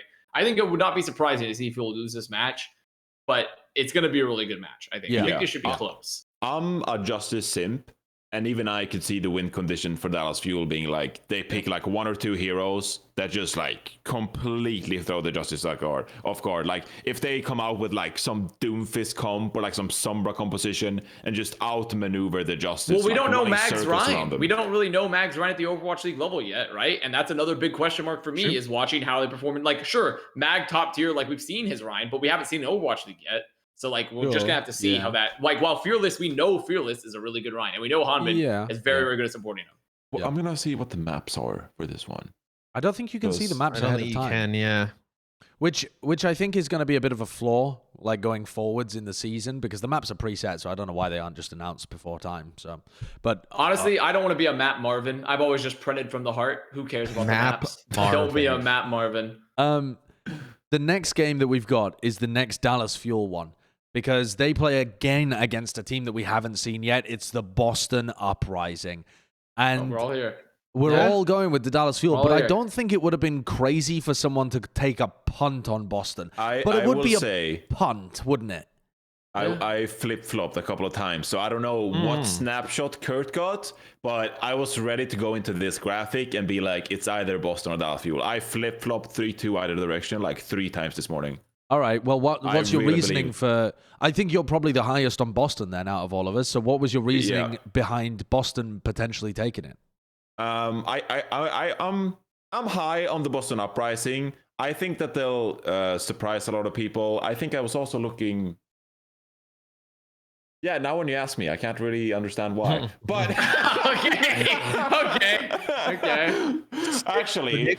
Actually, this was for this was for another matchup, Josh. But we'll get there. But I do think that the Boston Uprising, they are actually like an underdog, and I think they're going to fight upwards because I think they have a lot of great players, and I think they'll definitely expose some teams in the Overwatch League. Like if you don't have your shit together, like Valentine's gonna come for your ass. Like that's just how it is. I really believe that. That is. That's graphic. Yeah. That's graphic. I think they have a lot of great players, like a backline of Faith and Myeonbong. That's going to be good. They picked up Gabe Olse this past week as well. Yes, that's a big great pick. addition. I'm not even like talking shit about Punk. Punk is good, okay? But Gabe Olse and Stan One tank line, that's a solid tank line. I think Boston Uprising, they'll consistently be a good team this season that is going to abuse some teams that aren't consistent or are struggling with the meta. Because I think as well that like Lori is going to be able to coach this team and actually get some decent compositions going. I don't think they're going to be world beaters by any means, but I think there'll be a solid, like, Gatekeeper. gatekeeping, but slightly better. Like, Right. I don't think they're just going to default lose to good teams. Like, Are I you putting think them they'll in the take same out of tier good as teams. like an Atlanta or a Toronto of what we've seen this week? Would that be like a 50-50 coin flip kind of game for you? Yeah, I'd say Boston Uprising are to me what Toronto Defiant are for Avast. I Okay. mean, so right. so you would say you'd have them top 5? Well, I mean, when we did our rankings, I did say that like the peak level for Boston Uprising is certainly top 5 NA. The peak, if a Okay, lot of yeah, shit that's goes fair. wrong for other teams. But That's I don't fair. think That's they'll a get little- there. But That's a little bit hotter than my take, I think, yeah. personally. Yeah, But, it's, you know, that's There's fair. also- I think Boston will be better than Rain long term, though. I will still go with that. I think Boston's going to be a better team than Rain long term. Really? okay, yeah, If everything works out for them, yeah. sure. Yeah, I if can see it works, if this team comes together, and God, if they can get Gable She in the States, because also Punk, I never thought Punk was bad, but I've always just like I've never been down on Punk. You know, I always felt like he performed well, but he never seemed like a player that was going to take a team to like the top level. But this could be his year, right? Like, who knows? They're probably going to play with Punk in this next match. Gable Shoot, because else they'd have to play with Gable Shoot on ping. Yeah. They had a shit team last year. This could be his. Yeah, he had a bad team last year. Like, it wasn't a great. So like, maybe this is the year where like, Punk really impresses me. So like, who knows, right? Yeah. Okay, well, let's take a look then at the other Boston Uprising game of the week, because I believe that's the one that Jonathan means he was actually flip-flopping over. It's the Boston Uprising against their perennial rivals, the Los Angeles Gladiators, who are all... You got Boston? You got Boston for this? Okay. And I've got to say, I might be the least high on Boston out of all of you. Yeah. But when I said... We were talking a little bit before this episode began, and I said, my Preds this week, I just predded for the narrative. And this was one where I've simply predded for the narrative. Because for Gladiators shouldn't lose this game. They shouldn't. They're a much better team on paper. But, they've always struggled against the Boston Uprising. And Boston are coming out. It's their first matches. Maybe a bit of a honeymoon period. A Gladiators feeling boomed after their first 0-2 week. I'm sensing... I feel like it would be just too perfect to have Gladiators lose here, so I'm going with it. Also, yeah, I was thinking about this as well. So I was thinking like, okay, well, how does Gladiators have to win this series? Because I think if they want to win, they'll have to come out and dominate. And they certainly have the individual skill to do so. Like, they could come out in like 3-0 Boston Uprising, and I'd be like, holy shit, it's the scrimbucks Gladiators. But if this one goes to map 5... Am I confident that Gladiators are not going to be boomed on map 5 in their third match with like what we've seen from week 1? That's where I feel like Boston Uprising has the edge. They're like, holy shit, we're map 5 against Gladiators. We're going to come out and beat them. So I feel like the longer the series goes on, the better it is for Uprising. So if you can win like 1 or 2 maps, I think that's really good. I think you'll know how the series is going to go within the first 10 minutes. I think you'll know like with how the Gladiators come out and how Boston looks on control. I think you'll have a really good sense of whether Gladiators will assert their dominance and win, or they'll lose a few fights and be like, oh my God, it's going to happen again. And then Boston will continue. You might know how this game goes by the result of the Boston-Dallas match as well. That's true. Yeah. Because I do think there's, unlike, and I'm not picking Boston because I'm particularly high on them across the season. I actually don't believe in them that much. Like, I think the idea of them being 5th in NA is a miracle run, to be honest. That would exceed all of my expectations massively. I also think the Gladiators have pretty much got better players at every position right now too. But that doesn't mean that they're gonna. That's not how the game is played. Boston have also got quite a bit of hype around them, around the like scrimbucks at the moment too. Not as much as Gladiators, obviously, but people are fairly confident about Boston coming into the league. Fuck it, I'll jump on it. I will also say Gladiators are playing on Friday against the London Spitfire. And the result of that match could very much impact everyone's prediction on this upcoming Boston Uprising Gladiators map as well. Because I have Gladiators beating London Spitfire on Friday 3-2. I think that's going to be close, man. So if, Gladiators win 3-2, maybe even lose 3-2 to London Spitfire, you never know.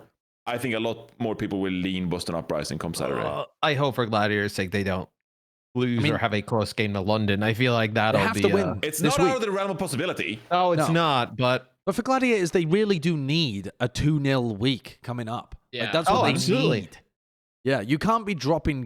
For the team of Gladiators aspirations, you can't be dropping matches to Boston and London. But wouldn't it be funny if they did? Okay, let's move over to the APAC region. I can't remember which of these comes chronologically first. I think it's Spark against the Philadelphia Fusion, which is our number 6 match of the week. Am I right with that? Can someone take a look at the schedule? Spark, Fusion. Oh, wow. We have 3 people pick. Wow. We actually have 3 people pick. Wait a second. Spark? What the fuck is this? I thought I was the only Spark simp here. No, what is this? No. Me too. I'm a Spark simp. Me too. I am stunned. The Philadelphia Fusion with Hotman and Toby. Oh my God, I did take Rascal and Carpe. I don't think I updated my thing. I was going to take Philly, but yeah, I like Hangzhou. That's not a good how endorsement. How the fuck do we do a power ranking where I'm begging you to get Spark out of the 12th position, and then we come in and you're rating them above Philadelphia, a 2-0 week? How has this happened? Oh no, He's not talking to me. I had Spark high in my ranking. I made these predictions I think I actually may have filled this out during week 1 because I also had, So All right. Okay. I think Philly. I had Philly now. Okay. Okay. All right. Fair enough. Okay. Fair enough. Well, just Why me did and you take Avast fucking then in the Hangzhou? pink camp. Well, here, Josh, how about you explain your defense of Hangzhou? How about you explain it? Well, here's the thing. I am a Spark simp. I simply think that the talent on this team is top level. And Preach! Preach! Go on, But I think there's some serious issues that this team has to overcome to be able to get there. Their coaching staff hasn't really done anything in the past before. They have obviously these communication problems, but the Hangzhou Spark have been good before. They've been good in the past. And I just think that this extra oomph that this team is able to deliver and the long period of time that they've had to be able to scrim before the season began, the length of this preseason is only going to benefit the Hangzhou Spark, I think. I know there's these fucking wild rumors flying around that maybe they were the team that was losing to Valiant or whatever. I don't know the truth of any of that. I don't know. I don't want to buy into it. And it doesn't fucking matter. Doesn't matter if they were. Doesn't matter. Yeah, I could see the Spark being shit at the beginning of the year. I can see it. But I just can't help but be enticed in by their strength on paper and that beautiful little pink logo. Kapow. So we've seen Philly go 2-0 in week 1. Well, admittedly, it was only Seoul Dynasty. Let's be clear about the 2-0. One of those is against the Valiant too, right? Yes. Like we're talking 2-0, like they've fucking 2 big wins on the board. One of them's and a also gimme. we literally haven't seen Spark, so it's not like some sort of like crazy like, oh, Spark just lost to Well, like there's literally no metric to which to rate Spark other This than is our what I preseason wanted to rankings. clarify. Are you predicting Hangzhou because you think they'll be better than Philadelphia Fusion's performance in week 1, or do you think that Philadelphia Fusion overperformed like in week 1 and like they'll bring it down a notch for week 2? No, does this make any sense? I am so tired. No, I get what you mean. I think when I look at the Philadelphia Fusion against Seoul Dynasty game, right? Because that's the meat of how you assess Philadelphia. That they played well. Both teams were good, but both teams weren't top tier. Both teams weren't fucking knocking my socks off with how good they were playing. It was just teams taking chunks out of each other back and forth. Or not even back and forth, actually, because Seoul ended up getting the worst end of the majority of it. But I was impressed because my expectations coming in were very low for Philly. Because I thought, well, fuck, how can they win with 2 brand new subs? So now my expectations are at a reasonable level for Philadelphia, but my expectations for Spark are already at that level. My expectations for Spark are to already be as good as Philly showcased us this week, as good as the Seoul Dynasty showcased us this week. And that's already being tempered by the fact that I know that they have comms issues and stuff. If this team didn't have comms issues, if this team had a good coaching staff, motherfucker, I'd be rating them as one of the best Rank teams in 1 APAC. Yeah. They have them rank 1 APAC. No, they have Yes. all the talent, right? I mean, they have a sick roster. So I right? feel like it's like a sick roster, dragged down by communication, dragged down by comms, and they're going to be at a similar level to Philly with 2 subs. if they put it that's the together way I'm though, I thinking. mean, they'll be fucking sick. Exactly. Like I really do. And also the thing is, this is entirely, we haven't seen them play. We're early in the season, so there's not like a lot of data. So like Just guesswork. this is literally me projecting my preseason rankings onto another prediction of saying I believe Spark was going to be better than Philly before the year began. Really? I still you had believe Spark it now. above Philly? Yep. End of season Oh, wow. rankings. Yep. Spark above Philly. Yep. Yeah, Oh people my mauled God. it very heavily about that. Though to be fair, at this point, it's kind of a tradition for me to to piss off Fusion fans because I just find it funny. I just kind of find it funny to piss off Fusion fans at this Okay. point. So like, it's kind of, but I honestly do believe this roster is fucking nasty. I believe this potentially is like the best roster in the league, even if they could just get it together. Okay, I Yeah, can't. yeah, Don't yeah. saddle me with this guy. Don't. Yeah, I'm yeah. high on them, but not Yeah. that high on them. Yeah, think about that one. Think about that one for a minute. Okay, now. Yep.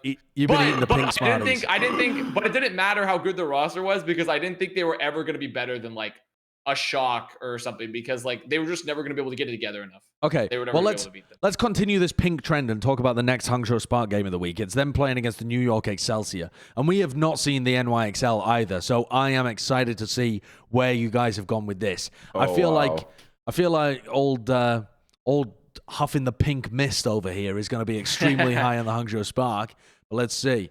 Yeah, Yeah, still got them. Yeah. here we go. Ooh. Yeah. I'm buying into But once scrimbucks. again, there's no evidence to dispute. Like this is just preseason rankings we're doing, Yep. right? These are just preseason rankings. Yep. So that's it. I mean, I'm buying the Yep. scrimbucks on New York, though. I am buying them. And this is because it's been a continued... It's like a car salesman where they give you the pitch and then you're like, no, I'm not interested. And then they keep going at you and keep going at you and they just bully you down and bully you down. And eventually you're like, oh, I'll take the fucking car. All right, I'll buy New York. I'll buy the stonks. All right, let me down in week 1, you little fuckers. Let me down. Because that's what I'm expecting to happen. I've saddled myself up foolishly. I'm not that high on New York. Like, I don't buy into the scrimbucks that hard. I'm a bit more like Avast, like scrimbucks a bit overrated. Don't want to go all the way there. I think week 1 for Hangzhou and New York is the beginning of the boomage for the Hangzhou Spark. I think people are going to be, just like Avast, are going to be sorely disappointed by the performance of this team. I understand they have great individual skill on the roster. I understand that the peak performance of this team has the potential to be amazing. But I think they're going to be a dumpster fire. I think they're going to be garbage. And so therefore I'm predicting against them both times in week 2. Oh, both times as well. Yep. All right, well, Matt's disappeared, so let's And if I'm actually... wrong, I'll buy all the stocks. I'll buy at a higher price. It's all good. I mean, let's There's move still on. gains to be made. Oh, hello. Wait. Hey, New Hugo York. was just beating my door down. Who was? Hugo, he was just your Does he have tiny the little dog. mass to Your do dog that? is- yeah, the this tiny big. dog. Yeah, he did it. Hey, come here. Do you have like a what- cardboard door? He's got his marshmallow in his mouth. Okay, New York in their next game then. Jonathan said that he was predicting against them in both of the series. They play against the Chengdu Hunters. Is anyone crazy enough to have them against Chengdu? Oh, no. No, that's not what I said at all. Chung. This is pure. I'm seeing it. The eyebrow raise. This is a man. I see it already. You're high. This is a narrative. This is a What narrative is slash this? scrimbuck spread. The narrative slash scrimbuck Of spread. course it There's is. Of course it is. There's no good Oh. reason to believe this. But I'm going for it anyway, Crazy shit happens all the fucking time in APAC. Listen. That justification. But here's the thing. Shit happens all the time. It's valid. Predictions based on a team you've never seen before are just a fucking spunk into the wind anyway. Who the hell knows? So I think that Funk in the wind. yeah, a little bit. I think that the style that Chengdu plays, revolving a lot around the ball, playing a lot of poke compositions, that's gonna play into Guangboong. And I think if this guy performs like he has done in the past, in contenders, in the scrim rumors as well, he might just fucking lay down the daddy dick and give them the business New York style. I can deal with the Avast smog. I can't deal with the Sideshow smog if this happens. Well, the I thing is, can't. though, I can't take any I can credit actually for this at understand all. this though. This one actually makes sense. This is like It doesn't this make is, sense. No, it does make sense because New York has it's all just like a rookie roster, right? Where there's literally it could be anything. It's a mystery box. I It know is, yeah. it could be all sorts of shit in there. There could be a turd. There could be 300 pounds of gold. I don't know. Like there's so much shit that's possible with the New York roster that legitimately I'm not mad with this pick. It just isn't really logical. It's kind of just a random guess to see.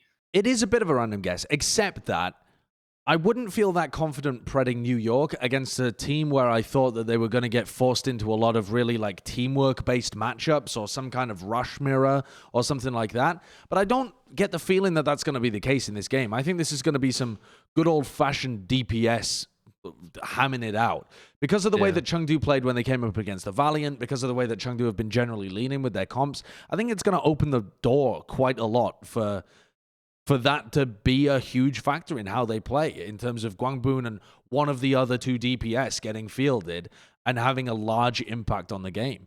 I feel like this one is more likely to come through than maybe the New York against, the fuck knows when it comes to New York Spark, because that's two teams we've literally never seen. But I feel like this is a good matchup for New York. I'm not confident in them going 2-0, but I think it's feasible. God That'd be bless a you, Sideshow. wild week for New York to go. 1-1 for New York. You're fucking happy. If they go 2-0, Yeah. Yeah. I mean, you could be happy with New York going 0-2 and having close games, genuinely, because they're such a young roster, right? Like the expectations are not fantastic for them. We had another game to go through. What the fuck was it? Oh, here it is. Number 5, Chengdu against the Philadelphia Fusion, baby. This is some real shit. Better see some pandas. Yeah, let's go. Let's fucking go. Where's that 4th panda, Jonathan? I am predicting Philadelphia Fusion. I like this roster. The honeymoon phase is real. And Chengdu are in the Chengdu zone. You guys don't even see it. Yes, they beat Shanghai Dragons 3-0. It was because Shanghai Dragons were poop. It was not because we saw the sheer excellence of Gaga on main tank. Yes, it's a great addition. Yes, they picked up so many good players. I understand that. But they're not world beaters. They're not like the upper echelon of Overwatch gameplay. Look, Chengdu are still Chengdu, and they're going to lose some wonky-ass matches, and this is one of them against the honeymoon Philadelphia You think Fusion. Chengdu beats Philly but loses to New York? No. Josh. Oh, you're talking to Josh. Oh, You're talking me? to Josh. Yeah. Yes. Yeah. Yes, I do think That's that. weird. You're like, That's a very no, weird and then you're like, take. oh, wait, That's hold You on. think that's a weird Yes. take? Yeah. I don't think that's mean, a weird take at all. I mean, think it's once again, it's a weird take in just the fact that it's just like throwing shit at a board because we literally don't know, right? Fusion looked all right. But Fusion have been playing a So- lot of Rush stuff as well. Like, they were playing Rush on Blizzard World and really trying to force it, like, as much as possible, playing Carpe, Rascal, like, Rascal playing a lot of the May. I feel like they're quite a readable team, and I don't think... I think they've got, like, the... I don't know whether... It seems like the meta is not heading in that direction. It's heading more of the Chengdu direction, where you're getting value out of poke comps or double bubble comps. And I think that Chengdu has played those comps It's really, the year really well. of the Jinmu Okay, MVP. I feel the need to clarify this. Again, I haven't seen these matches because I just haven't had the time because of the schedule of the desk. So if you're a Fusion fan and you feel like I'm analytically justifying predicting your team, you have no idea. I don't understand anything that happened with Fusion the past week. I am just predicting this because I feel like Chengdu Hunters are still the Chengdu Hunters and going to lose some weird matches. There is no analytical proof whatsoever behind this prediction of mine. That's so okay. don't That's the pump it up. average Fusion fan, Johnny. Don't That's just the pump it average up, Fusion Fusion. fan. It's fine. That's the same no for need everyone, to though. tweet me and be like reinforces our analyst. This was just me guessing, okay? We haven't even seen half the teams. There's no reason yeah. that anyone should be confident in any Preds that they make right now. If you're Philly though, and you have a 3-1 stage, like let's say you beat Hangzhou and then lose to Chengdu, and then you have that week off to practice even more with Hotba and Toby, like you feel pretty good about maybe going into the main melee, making some noise. Yeah. Yeah. For sure. Yeah. I mean, I think that's completely fair. Yeah. Yeah, For 'cause you'd sure. be We off just have to that see how they week. play versus Yeah. Spark is the big thing. Just how do they play versus Spark? Oh, I mean, when you say that as well, wouldn't that mean that they would be playing NA teams and you're saying Fusion would beat NA teams? Huh? Oh well, I mean, like because they'd make it to Hawaii. I'm saying make it out Yeah. of APAC. Like if Oh, you, yeah. they Oh, made it yeah. out of APAC. Definitely this Fusion roster could beat NA teams. I mean, it just depends which ones, but they could definitely beat NA teams. God, I mean, yeah. I'd love to see that. Oh, I can't wait to see these teams play against like Houston, like the absolute elite teams of the NA region, Houston Outlaws. Dude, that still hurts. It's that so still wrong. hurts to say. It's so wrong. Yeah. I'm kind of loving it though as well. Man, Texas deserves it this season. Those fans have been. I mean, they've been little shits at times, but they've also endured some hardships. Yeah. Oh. Yes, they have. Okay, it's now time for the best segment, the one that everybody always waits for. And this time, we're doing it properly because no longer is it just Bren's Player of the Week. This week, it's Bren's Player of the Week, presented, of course, by T-Mobile. Yeah. I'm doing my best Bren impression. He shouts a lot and then he flexes, right? Is that what he does? Shout and flex? Yeah, he does very great ape behavior. You have to get like a gorilla in a zoo enclosure type of thing. There you go. There we go. Like that? That's the one. Is that zoo-like? That's Okay. That's a gif. That's a gif. I love it. Bren's Player of the Week, presented by incredible. T-Mobile. I didn't prep for this at all, so I'm hoping that there wasn't like something already pre-planned because I've just come up with one over the course of the episode. Does that work, Kurt? Yeah, so I wouldn't have it any other way. Excellent. Okay. My player of the week, I think, is not going to be particularly a hot take. And now that we're back into the Overwatch League, it's actually going to be a fucking player as well. I'm going to take control this week. I tweeted about it as well. It's Chengdu, baby. It's just Chengdu. The guy is a boss. We already knew he was really good at Rhine, right? We've seen him actually in contenders playing really well on the Rhine, and we've seen him play ball too. Yeah, those were fantastic, and that's part of why I'm giving it to him this week. But his Winston was also really good, and that is nuts. He played against some of the hardest competition he's ever going to play against across this whole league by playing against Fearless, Super, and Smurf in his opening week, and he was just really, really solid. Even when he wasn't the best main tank in the server, he still was not getting outclassed in any significant manner. And I feel like, you know, you can talk about the Houston Outlaws as being a great team, and they certainly are, and they've done a lot of work towards that. But you can't go anywhere without that great main tank player. And the enormous step up that the Houston Outlaws have had from Muma, from Hydration playing main tank to getting Chengdu it's unreal. Wild. By the way, too, people weren't rating Chengdu this highly coming out of contenders. You know, Mag, number one main tank coming out of contenders this year as a rookie. Gaga behind him with slightly different skill set coming out from the Chinese region. Muse, probably the second best main tank coming out from Korean contenders by consensus. And then behind that, there's people like Chengdu, people like Takoyaki, people like, I swear there's another rookie main tank that came into the league this year as well. Well, not a rookie, but Yakpung's back. Yakpung's back. Yeah. So that was where Chengdu was supposed to be, in that secondary tier of rookie main tanks. Fuck all the way off. If he continues to play like this, he's looking like a boss. He's instantly slotted into the top tier, and I hope it continues because the man is a delight to watch. Yeah, I mean, we can't talk about the Houston Outlaws enough. Like, what a breath of fresh air. Like, truly, like, their play overall is just, like, so good. I love it. Oh, if they crumble, I'm going to be so sad. If they crumble, it'll be sad, but it'll also be kind of delicious, too. But I really hope it doesn't happen. Oh, yeah. No, because we always look back at week one and be like, what if, dude? But that would be the most Houston thing ever. That would be so Houston. Yeah. Dude. Houston had, like, an amazing stage season one. But here's why I don't believe it's going to happen as well, is because you start to crumble when you are losing and you can't figure out why you're losing, and you just kind of get lost in your own source. And if you being able to be a team that gets wins not disguises, but it makes the interpersonal issues that we were concerned about with Houston at the beginning of the season, like trying to combine pieces from all over the place, and Jake's kind of blurry role on the team as well. All of those things that were potential hurdles for the Houston Outlaws are just going to get knocked over. You're not even going to have to worry about them if they keep winning. Like those kind of things are just not going to crop up. So as long as they can keep this kind of performance going, the momentum going, then yeah, it's all looking rosy.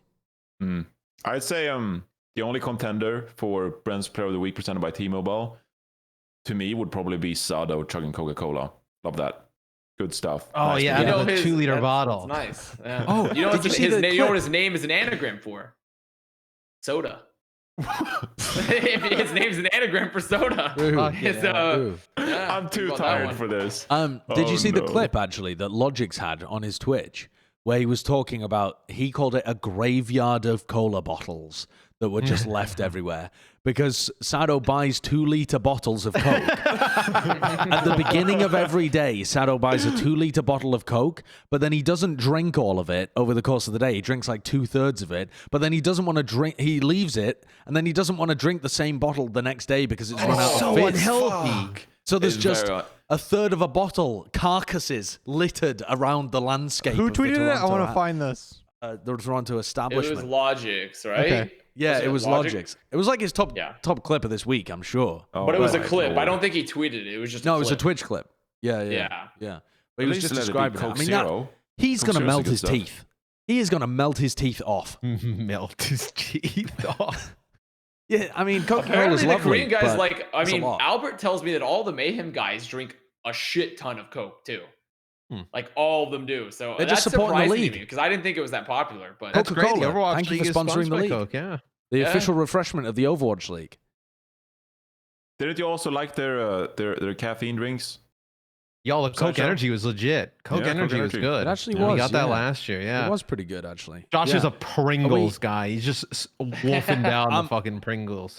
Pringles is still a sponsor of the Overwatch League this year, and I'm just waiting for them to ship me another 80 crates of it, because, baby, this dad bod hasn't got dad enough. We're going. I said to Bren, I'm not going for Uncle Egg energy this year. I'm going for more of like the daddy energy, like the it's the evil brother to Uncle Egg. It's Daddy Eggplant. I'm bringing out the Daddy Eggplant this year. And I feel like when I hear that, it's like a Lemony Snicket evil dad, where like you're trying to steal a kid's fortune or something by marrying their mom, because that's like the energy you just like daddy energy is very different from like evil dad energy, you know? Then you're just like Lemony No, Snicket. I didn't mean evil twin necessarily, just the twin.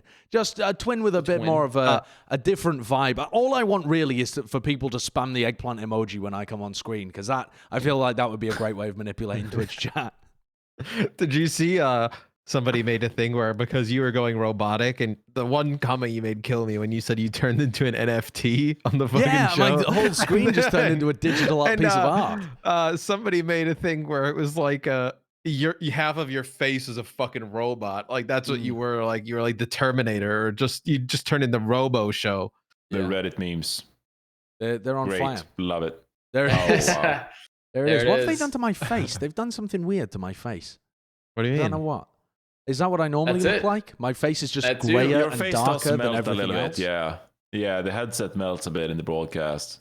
No, Yeah. I mean, can you see? I look like my face is a cadaver. Can you not see the I mean, difference that looks between my about skin right. tone? That looks about right to me. Fuck it. All right, just ending with horrific insults towards. Dude, poor Johnny old looked like he Uncle was. Egg. Nah, dude, Johnny looked like he was a fucking hologram at times. It looked like he was not real. He was just. Yeah, hologram. John. When we zoomed He in on was just Johnny, a I fucking. thought, It was like Johnny was fucking beamed out of a Yeah. projector at a screen. Did you It's not like like our Jonathan Jeopardy died. virtual set? I love it. Jonathan died, and they tried to recreate him using hologram techniques so that Costa could have one last ride with a fucking musical giant from the old age. I Oh, love Christ. the Jeopardy set. It's incredible. All right, well, thank you very much for watching this episode of Plat Chat, presented by T-Mobile. And you can tune in next week as well, and we'll have more and more action for you. We're also planning on bringing back head-to-heads at some point during the season, and bringing back an interview series as well with some of the players, now that we're not doing our team previews. So there will still be a bunch of content on the channel during the Overwatch League. We've just got to get around to actually making it. So, follow the Twitter, subscribe to the channel. There's a bunch of different stuff coming at you. We will see you next week for episode 84.